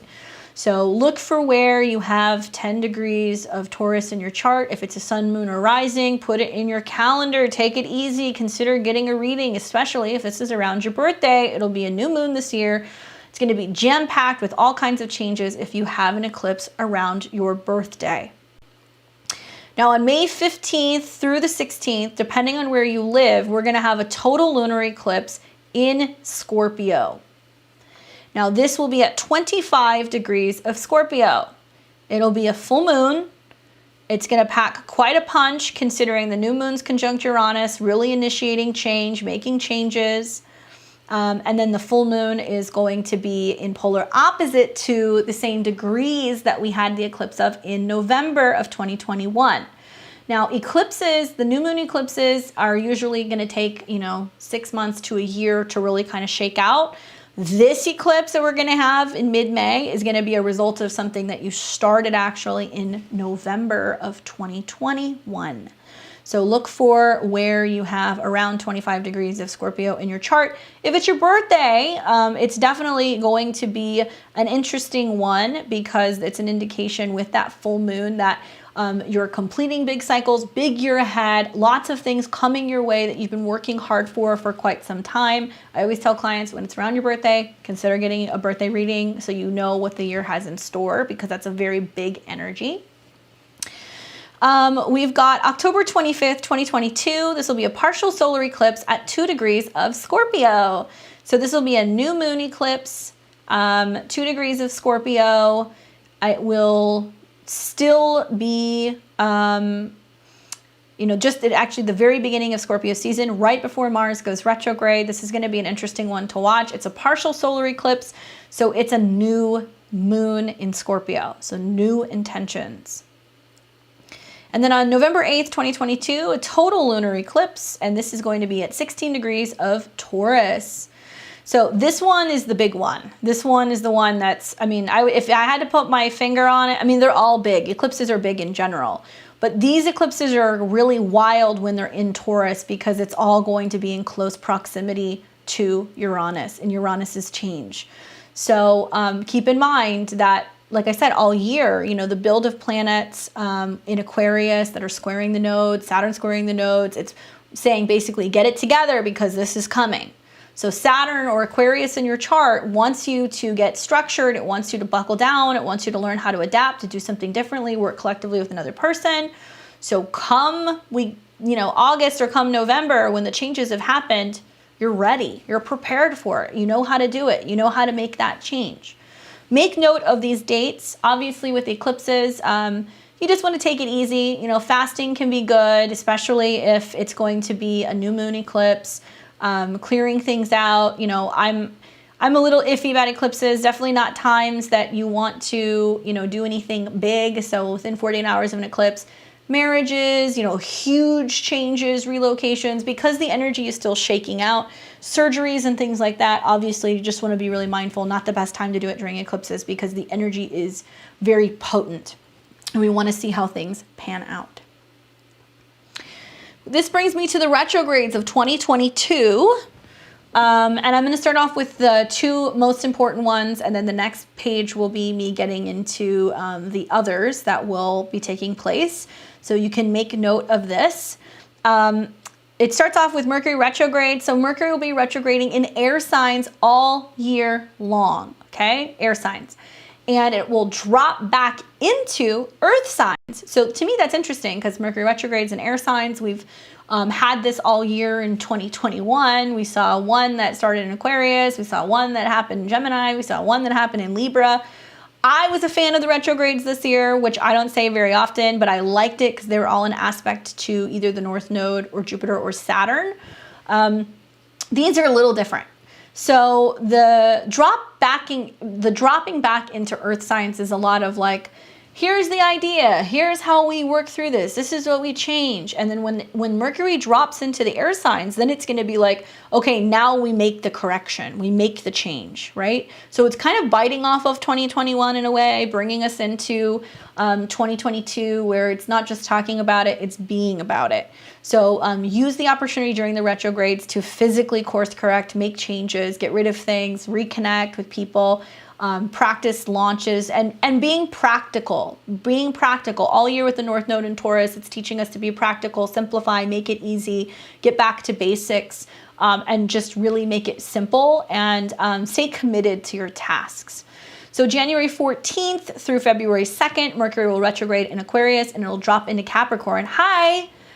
Happy New Year, we're in shadow. Ugh. So this shadow is particularly gnarly if you guys haven't already felt it. It's not just the Venus retrograde, it's that the shadow involves Pluto. So the retrograde will start on the 14th. It'll go all the way till February 2nd. We don't really come out of the shadow until closer to the end of February, beginning of March, okay? On May 10th through June the 3rd, we have Mercury retrograde in Gemini, dropping back down into Taurus. Circle this one, it's important, okay? Because when Mercury retrogrades from Gemini back into Taurus, it's going to reactivate the eclipses that we had in November in Taurus. So you're gonna have situations where it's almost gonna be like, hey, remember this thing that you said that you were gonna do? Remember this commitment you made? Remember this change that we made? We're sticking to the plan.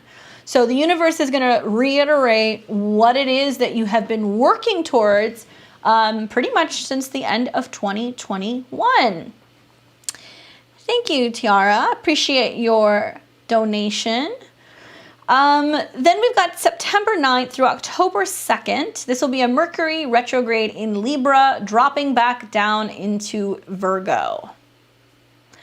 I don't mind it. You know, Mercury in Libra is a little indecisive. Dropping back down into Virgo is going to help us get really practical and assess things. So this will be probably a more beneficial one, in my opinion, a little bit easier to navigate. And then we've got December 29th through January 18th, 2023. And that will be a Mercury retrograde in Capricorn, Capricorn only. No Earth, no air into Earth. And it will retrograde in the same degrees that it is in now. So Mercury is retrograding, conjunct Venus retrograde, conjunct Pluto. So it's like, is this working for me?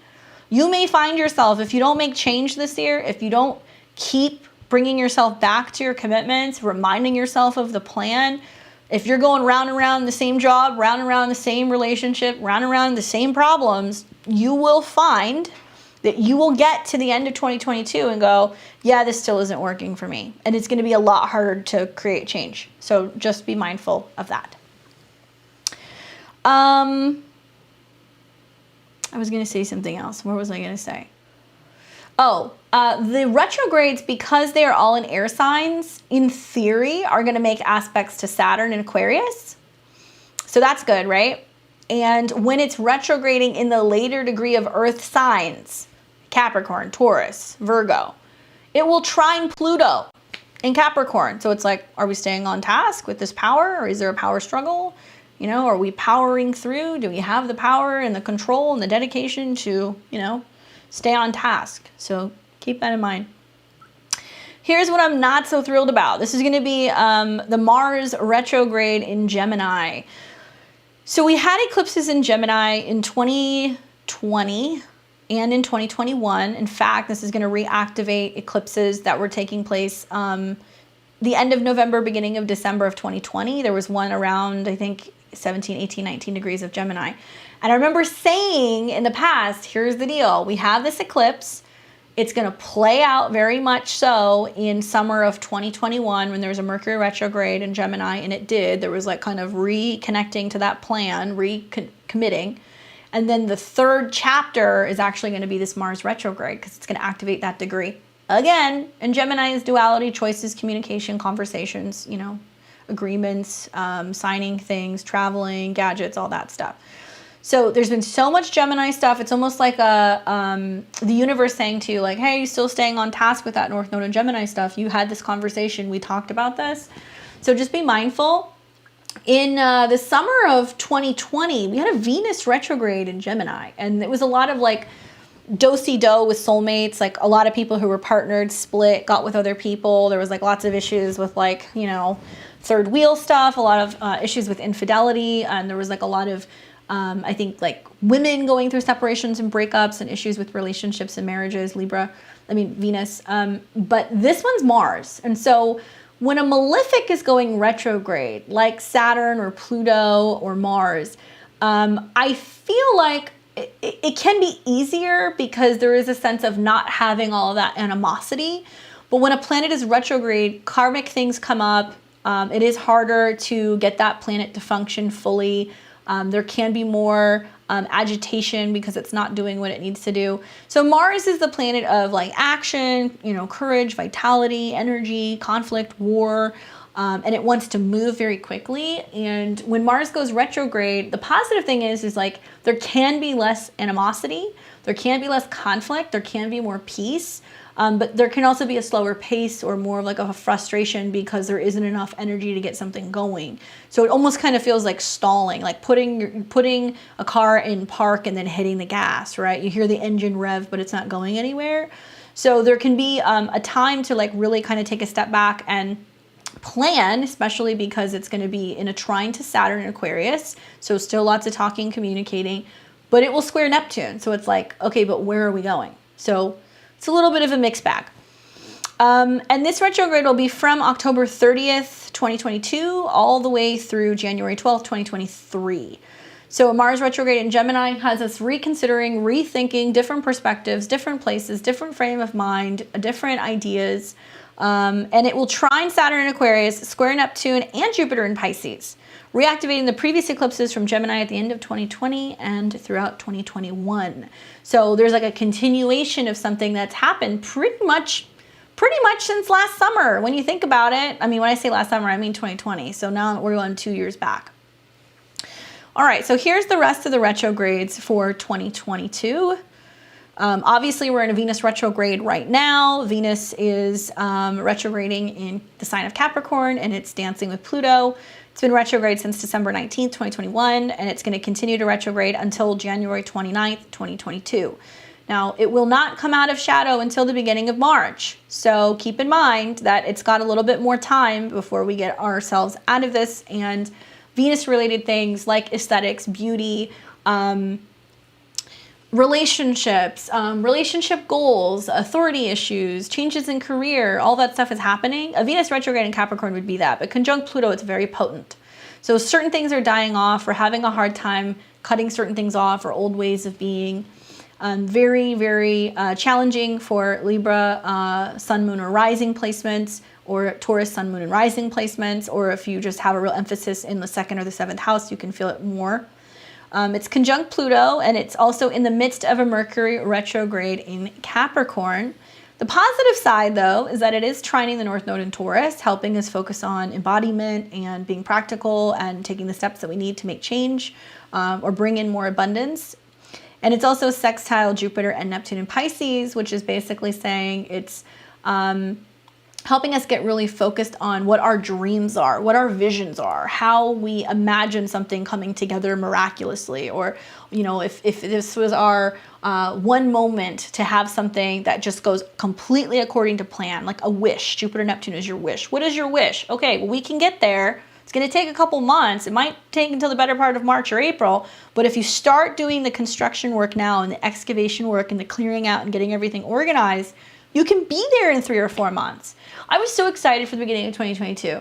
I was like, you know, I'm going to do this and I'm going to do that and I'm going to do the annual videos for the signs and this and this. And it's just, it's not that I didn't make the time. It's just I wasn't feeling inspired to do that. It didn't seem like it was the right time for that. For me, I think a lot of the energy is going to shift so much in April that I've kind of pivoted how I'm going to handle some of the content. And I'm going to spend the first 3 or 4 months of the year doing the same videos for you guys. I'm going to do my lives on the weekends, and so you can get readings. I'm going to do my weekly astro videos on Sunday or Monday, so you know what the week ahead looks like.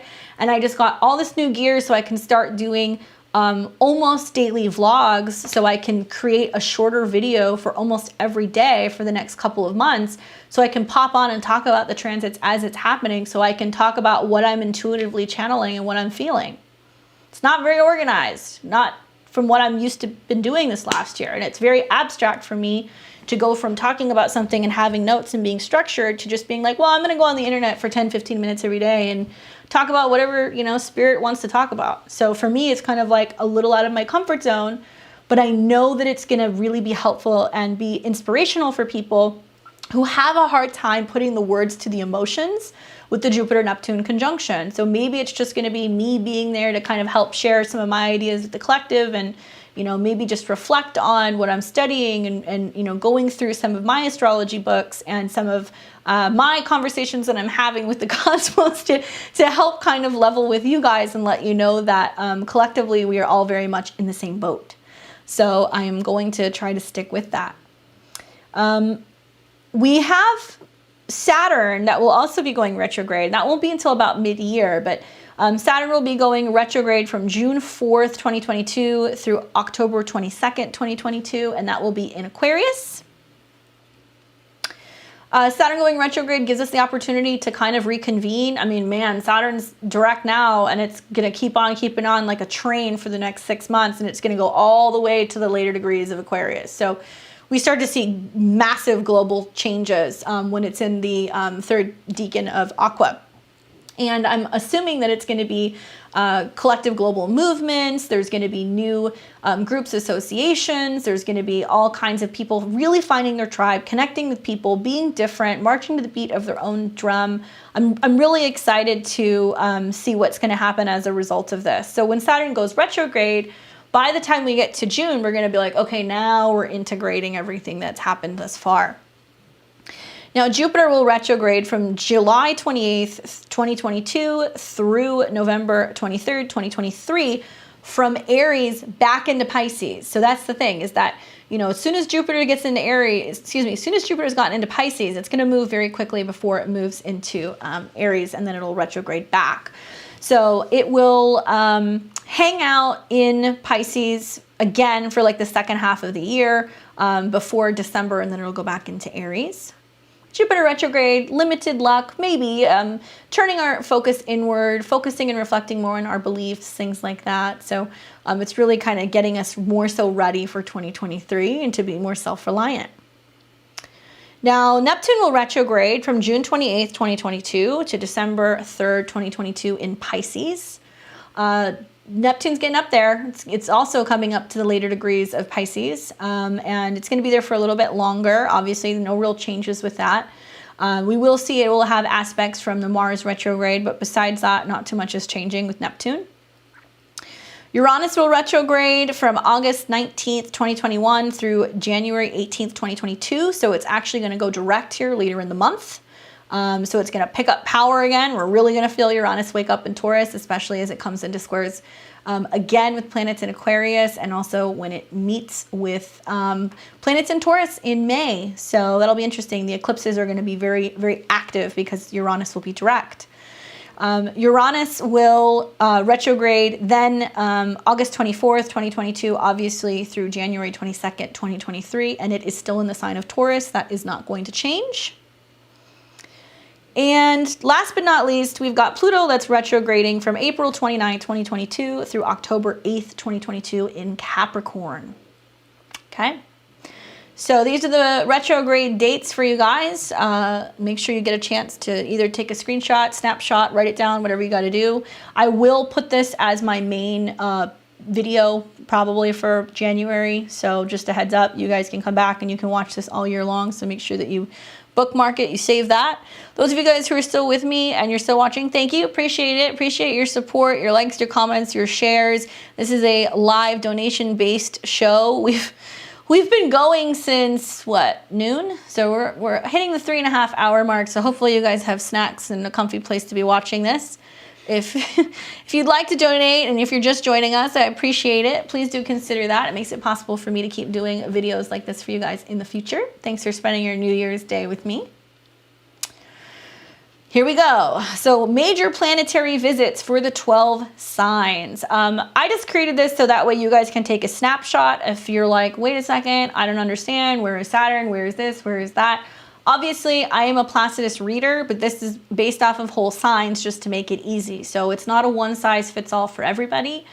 If you want to learn more about your natal chart, you can check out an online calculator. You can go to astro.com, create a profile, put in your birth information, time, date, an exact location and time to create a natal chart. Simple thing, just take a snapshot. Base this off of your ascendant first, but you can also base it off of your sun sign. For my predictions, your ascendant is going to tell you more so what's physically going to manifest. The sun transits are going to be how it's impacting your ego, your career, or you personally. So yeah, take a snapshot of this. You can save this. And this is just letting you know which house is Saturn going to be in, Jupiter going to be in, Uranus going to be in, North Node, South Node, Neptune, Pluto.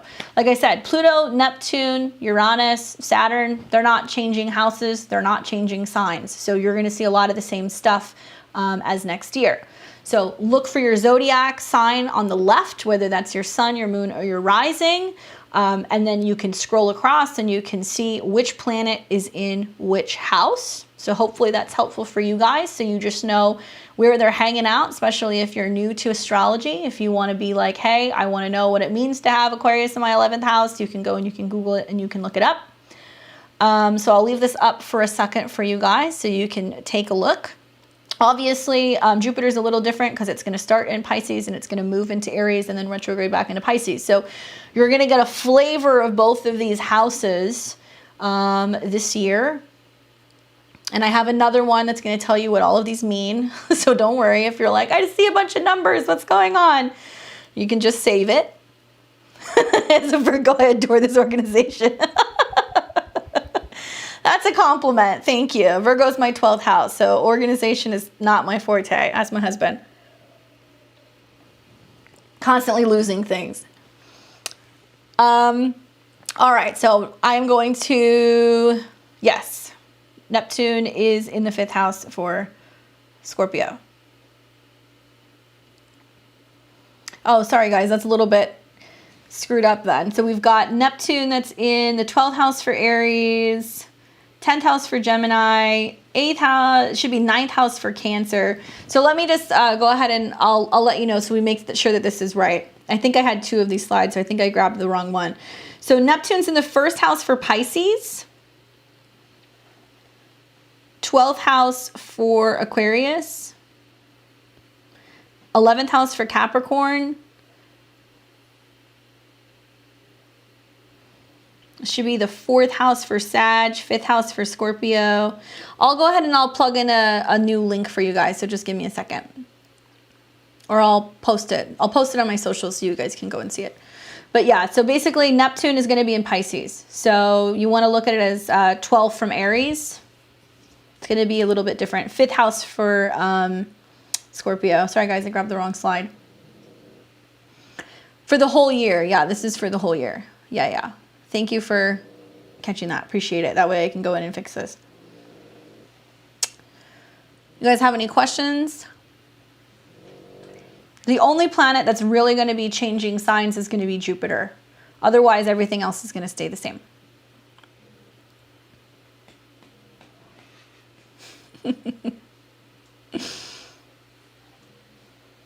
All right, so I'm going to go on to the next one, and I'll post these on my socials so you guys have this.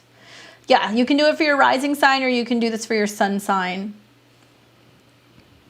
And I would just say, if you guys are confused with the Neptune placement, just go back and look at where Jupiter is, and Jupiter is correct.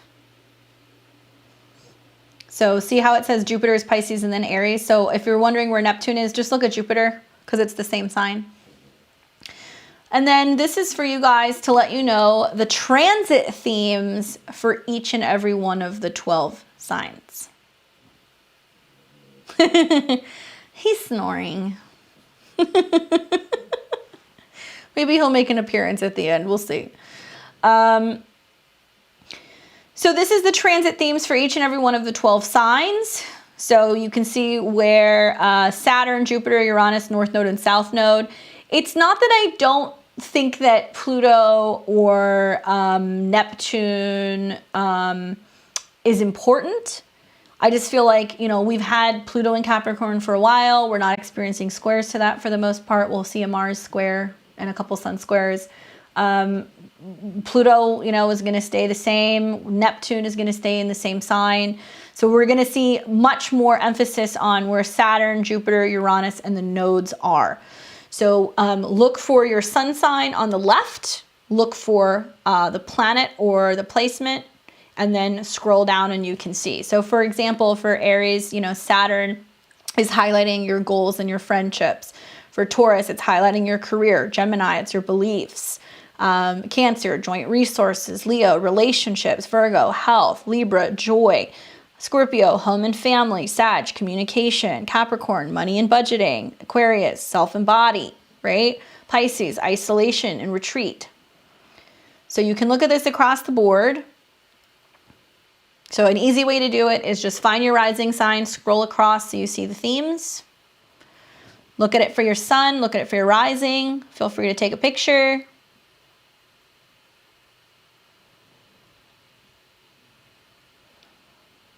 I would go through all of them, but it's going to get lost in the sea of everything else, so I'd just rather you guys look at it. Anybody have any questions about anything? I will go through the nodes though, because I do think that that is important just so you guys really understand. The nodes are not planets. They are calculated placements in the sky based off the moon. And where we are going or coming from collectively. So for Aries, the North Node moving into Taurus is going to put an emphasis on money and also your physical body. The South Node's moving through your 8th house, so you're releasing fear, toxicity, pain, loss, perhaps maybe the support of somebody else, emphasizing the North Node in your 2nd, having to focus on making more of your own money, supporting yourself. Can also be about detoxing and letting go of certain indulgences. For Taurus, the North Node is moving and it's moving through your sign, so it's the 1st house, and it's about being authentic, okay? Authenticity. Remember, Uranus is in your sign. It will meet there at some point. So that's the highlight, is the end of July, beginning of August, is are you being authentic? Go based off of your rising sign and then look at your sun sign. Tauruses are releasing and letting go of loss. It's 7 houses from you, Taurus. So some Tauruses are going to go through breakups, separations, divorces. You're going to have difficult partnerships in your life. You're going to have situations where you have to learn to let people go, become more self-reliant, realize that the people who are going to be around have to be the positive side of the South Node. You may bring in soulmates, soul contracts. There can also be a lot more Scorpios that come into your life. People who are intense as well. For Gemini, the North Node's going into Taurus. For you, that's your 12th house. So it's about spirituality, your subconscious, your dreams, working with your intuition. A lot of you guys are going to start having really crazy precognitive dreams, and you're going to have a very strong visual sequence of dreams that might be connected to the future. The South Node is moving through your 6th house, so you're letting go of bad habits, okay? Bad habits. Letting go of bad sexual habits, gossiping with coworkers, possibly letting go of anything relating to addictions as well. There can be some health issues if you're not really practicing and going deeper into your spiritual and emotional, psychological health.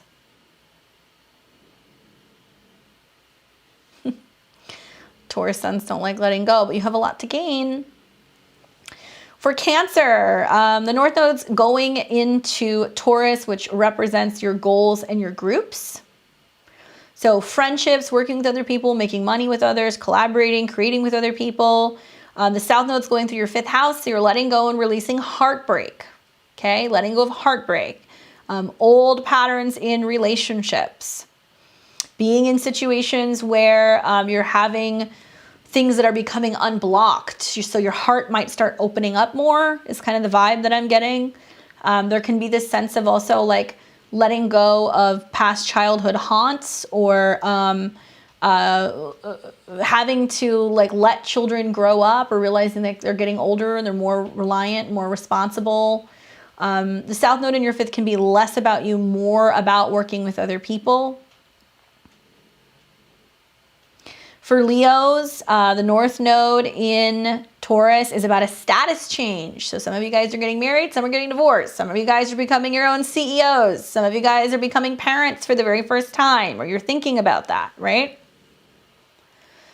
And what the South Node is doing is it's breaking ties with your 4th house and your home and your family. So it's a lot of like, I'm getting married, but I'm moving out of my mom's house, or I'm becoming a parent, so therefore I'm getting married, or I'm breaking away from my family to start my own traditions. So there's something like that that's going to be going on for you. For Virgos, the North Node is moving into Taurus, so it's about healthier beliefs, possibly foreign travel, gurus, teachers, learning more about currency, money exchange. And the South Node is moving through your 3rd house, so it's release of bad thoughts, negative thinking. Some of you guys are going to get rid of a car. You're going to have a car change this year. You might have to put a little bit more money than you'd like to into travel or cars or gadgets, but it's really letting go of like a more negative way of communicating or thinking. So it's going to help you break those negative thought patterns. For Libra, the North Node is going through your 8th house, which is about sex transformation, psychological changes, pregnancy, rebirth, deaths and endings and new beginnings, inheritances, or bringing in more from other people.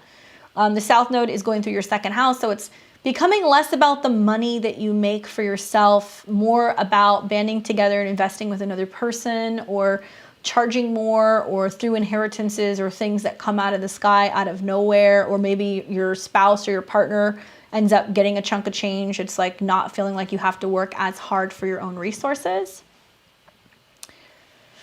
For Scorpio, the North Node is moving into your 7th house. So it's about diplomacy, learning how to find the middle ground, how to be fair, finding fairness and balance in relationships. The South Node is in your sign, so you're learning not to be so selfish. You're learning how to let your walls down, let your armor down, learning how to work with other people, not having conflict, letting other people help you, and working as a team. For Sagittarius, the North Node is moving into Taurus, which is about fitness, assistance, getting help. Maybe you need to hire staff. Maybe you need to get a dog walker, a housekeeper. Maybe you need help and assistance with learning more about how to eat better or properly, or making food or meals, handling your schedule better. And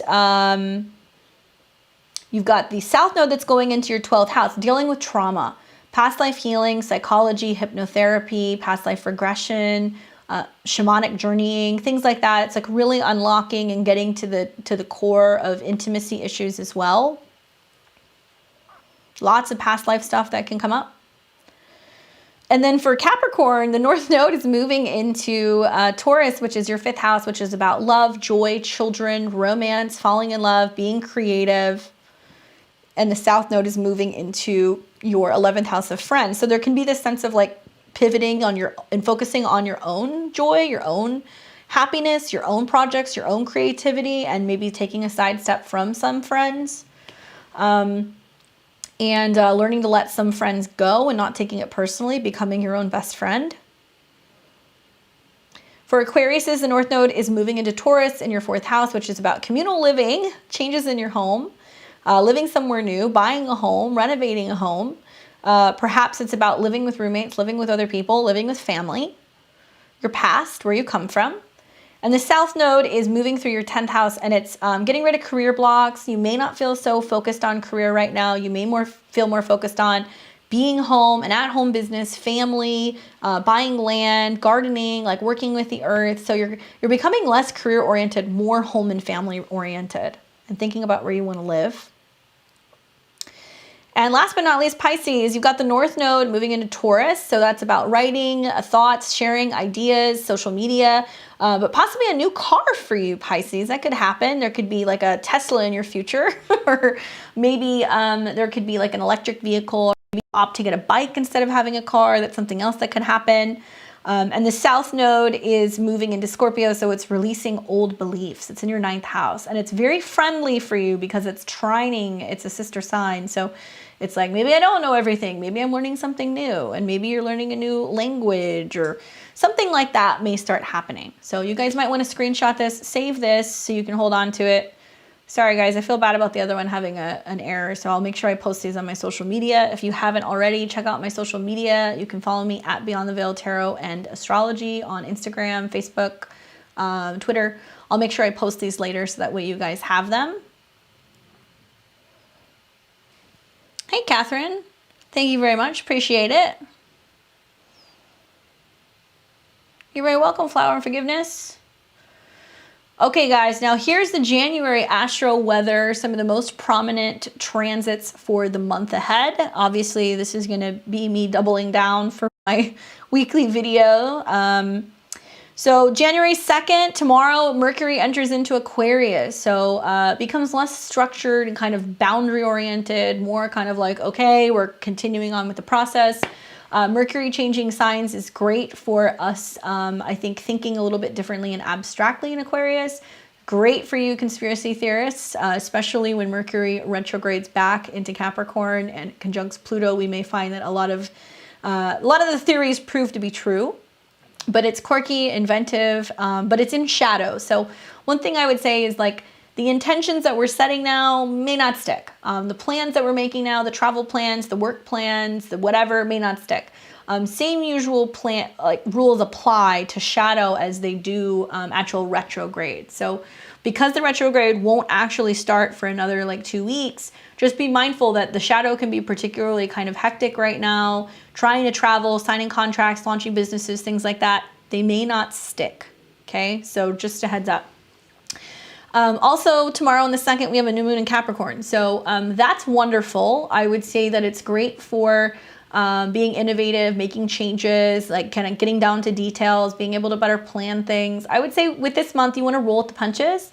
There is this feeling that things do get easier as the month goes on after we get away from the full moon in Cancer. But it's still going to take a couple of weeks for us to get out of these retrogrades and for us to be full steam ahead. Now, if you haven't seen my new moon in Capricorn video, please do check it out. It's already up. Put it out, I think a couple days ago, maybe a week ago, so you guys can watch that. I have predictions for that and the aspects in my astro weather for that week. On the 3rd, we have Jupiter square the North Node, so feeling optimistic. Look at where Pisces is in your chart. It's basically saying, hey, do this. This is what we're working towards, you know, by the time we get to about March. This is what could be. This is the vision for the future. So Jupiter square the nodes is really optimistic. It definitely gives us the feeling of anything is possible, and as long as we believe, it can come to be. January 14th is when Mercury goes retrograde in Aquarius. Then it'll go retrograde in Aquarius back into Capricorn. And I think it'll station somewhere, let me see actually, what degree?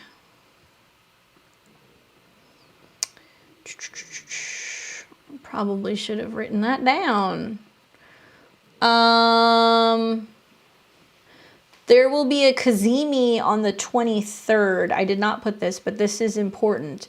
There's going to be, is it the 23rd? No, excuse me, on the 22nd of the month, there's a Cazimi. I did not add that, but important information coming to light. It'll retrograde back to 24 degrees. So it goes direct around February 4th, and then it comes out of the shadow by about March. So 24 degrees. So it's really hovering, man, where it's been since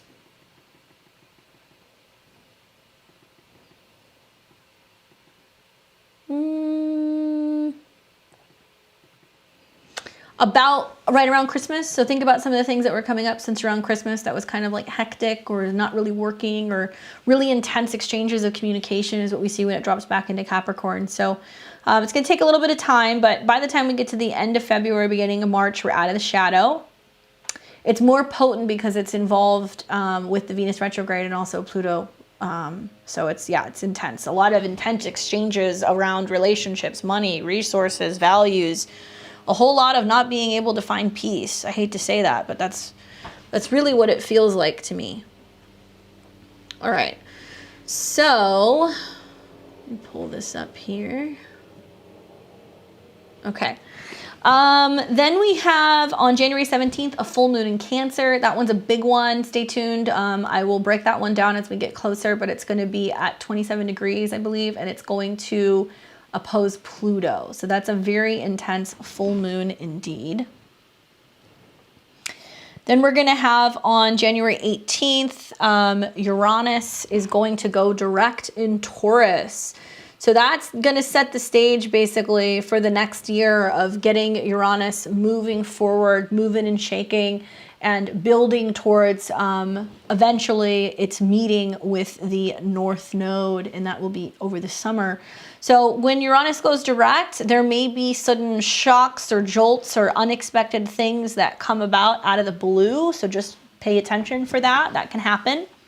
But definitely going direct, it's also going to say like, okay, now we have to get with the program and we have to increase momentum and be focusing on adapting. The true North Node is going to move into Taurus, and that'll be on January 18th. So it'll officially be there. If you work with the mean, that's okay. But I look at the true node, so it'll enter into Taurus on the 18th, really emphasizing where we're going with the North Node in Taurus when it comes to resources, values, money, and physical embodiment. On the 19th, Aquarius season begins. So for all of my January Aquariuses, happy birthday, happy solar return. The sun moving into Aquarius is really just carrying out whatever we started in Capricorn and really kind of building steam. Think of it like a train, a freight train that's just really kind of hitting its stride and it's full steam ahead. Aquarius season is going to be an interesting one because we are going to see a pileup of planets that are going to be in Aquarius. And like I said, earlier in the stream when I talked about the stelliums, look for that happening in that sign. On the 24th, Mars enters its exaltation in Capricorn. So Mars moving into Capricorn is nice. We're going to see a real power up of planets, Venus, Mars, Pluto, all in Capricorn, and we're very dedicated and committed to a plan or taking responsibility or working something out or working together. So it's going to be really great for Earth signs, really great for Capricorns. It's going to get us really motivated to be able to kind of roll up our sleeves and get something done. Great for hiking, by the way. So hiking, if you can't hike, if you're in the snow, get on a treadmill, upward incline. We want to be like the goat. We want to climb the mountain. And that can be a great form of working with just setting intentions and kind of goal setting. Be kind to your knees. Be mindful of that. With Mars and Capricorn, there can be some issues there. And I would also say that it's going to give us the opportunity to be really passionate about our goals because it's going to eventually come into conjunction with Venus. Yoga, yoga, yoga is the way to go with that transit. On the 25th, Mercury will retrograde back, enter into Capricorn again. So it's coming into eventually a conjunction again with Pluto. And then on the 29th of the month, yay, Venus goes direct in Capricorn. So, I feel like I said, a lot of the energies aren't really vibing until early March, but it'll be nice once we get, I think, into the beginning of February and we start kind of feeling like we're getting out of this retrograde and we can actually get going. The 2022 would not have started like this with so much work to do or this pileup of something that we need to deal with, unless it was like the universe's way of being like, hey, get this started, get this going. So a year from now, we're not in this same situation. And that's, literally manifested that way for me. It's like it's New Year's Day. I'm still working, but that's okay. There's nowhere else that I would rather be. So just take note of these transits throughout the month. These are going to be the big ones. Obviously, join me weekly. I'll do the astro weather and we can dig deep into the new and the full moons as they're happening. And I will give you insight as to breaking down the smaller transits day by day for the week ahead. Couple ways that you can support my channel. If you like watching my live streams, if you hang out and you watch these early in the week to get some insight, you are more than welcome to consider joining my membership. I have all 3 levels available. The perks of being a level 3 member is that you are actually going to get a reading with me once a month. So you can get a reading that's included in your membership. That'll be a 3-card tarot reading, or you can ask me a question about transits or an aspect in your natal chart during my lives. Now, they are switching to Saturday, so I'm getting more consistent with trying not to move things around. For the most part, it's going to be Saturday evenings. Changing my schedule so I can be live on YouTube. If you want to hang out and learn more about how I read and watch, awesome. If you want to ask a question, you'll have the opportunity to do that and get that in once a month if you're a member. If you're not, no worries. You can just watch. You can learn a lot about astrology. You're going to see me interact with people, casting chart lives, looking at transits, and reading cards. So it's a great way to learn. Check out my memberships tab under the community stuff on my channel if you want to learn more about that. You can subscribe and hit the bell button. So you can just literally hit subscribe. You'll get alerts as to when I'm putting out videos. Obviously, we have seen so much more interaction and so many more subscribers and just people who are active on the channel in the last year since I've come back. I really appreciate it. It was not an easy thing for me to come back and be on YouTube. Not a fan of being on the internet myself. If I had it my way, I would do it without my face or with a mask on. I'm a very private, very shy person.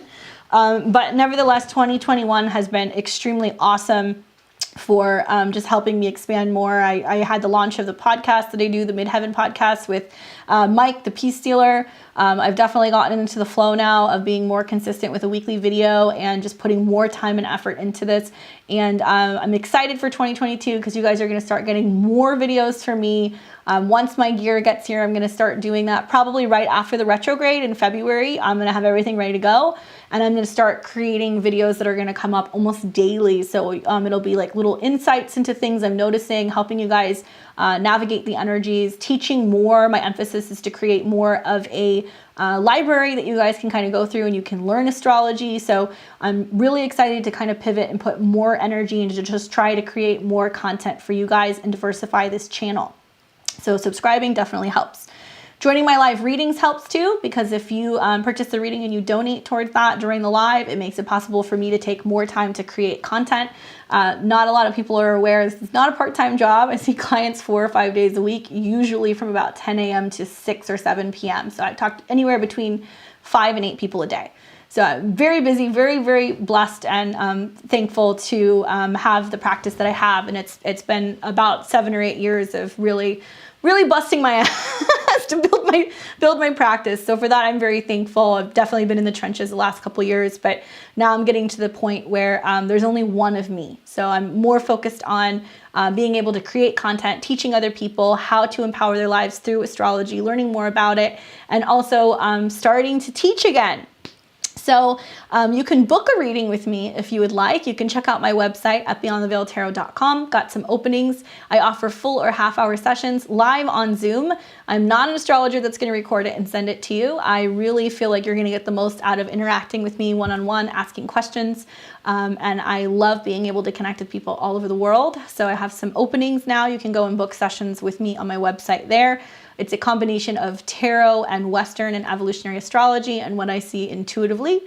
I am a natal Sun, Pluto, Mercury in Scorpio. So definitely lots of weird channeling and things that come in my sessions that are creepy accurate. If you had a reading with me, you know what I mean.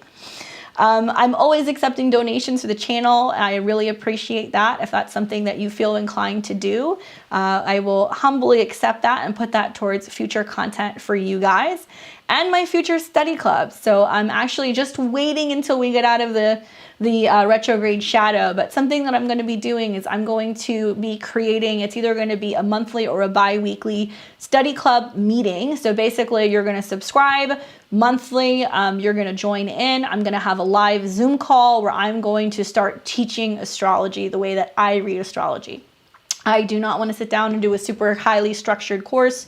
Those are out there. I want to teach people the way that I read so you can either learn how to better understand your chart, navigate your chart, understand transits, understand your chart in a very practical, logical way that you can apply to your daily life with hopes to just teach people and empower people with astrology. I'm not here to groom a bunch of astrologers. However, I have spent the past decade building my own practice. So my goal is to get it to the point where After working with people for the better part of a year, I'm going to hand select a couple students. I'm going to work with them and mentor them one-on-one, and offer them either mentorship to help them build a practice, or I'm also going to possibly open it up and give people a platform on my channel to be able to create content and have access to provide readings once I know that they can read with a sense of integrity that I hold myself to. So I'm very excited to do that. I promise you it's coming.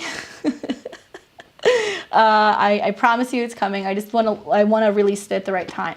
And also next year I've got some other things going on. I think I'm going to get back into making all of my like potions and all of my other herbal things. I want to relaunch my candle company where I create magical supplies. So that's something else that I'm trying to do. So be patient with me. Start looking forward to seeing more of these videos. They're going to start coming out for you guys. They will be here and hopefully they're helpful. I just want to say thank you guys so much for your support. I appreciate it. I'm wishing everybody a very happy and healthy new year. I'm so stoked for some of the new things that are coming, and I hope that you guys stick around and watch the channel kind of grow and unfold and come into its own thing. I don't know. We'll see. So thank you guys so much for your support. Thank you guys for your donations. Thank you, Jody. Appreciate it. Thanks for staying and watching this. I'll leave it up, like I said, all year long, so you can come back to this and you can take a look at it. Make sure that you take a look at my social media. So if you want to get more of those charts or any of those things, I will be putting those out there. Otherwise, I will see all of you guys very soon. Have a happy new year and a happy January. I will see you guys later this week. Take care.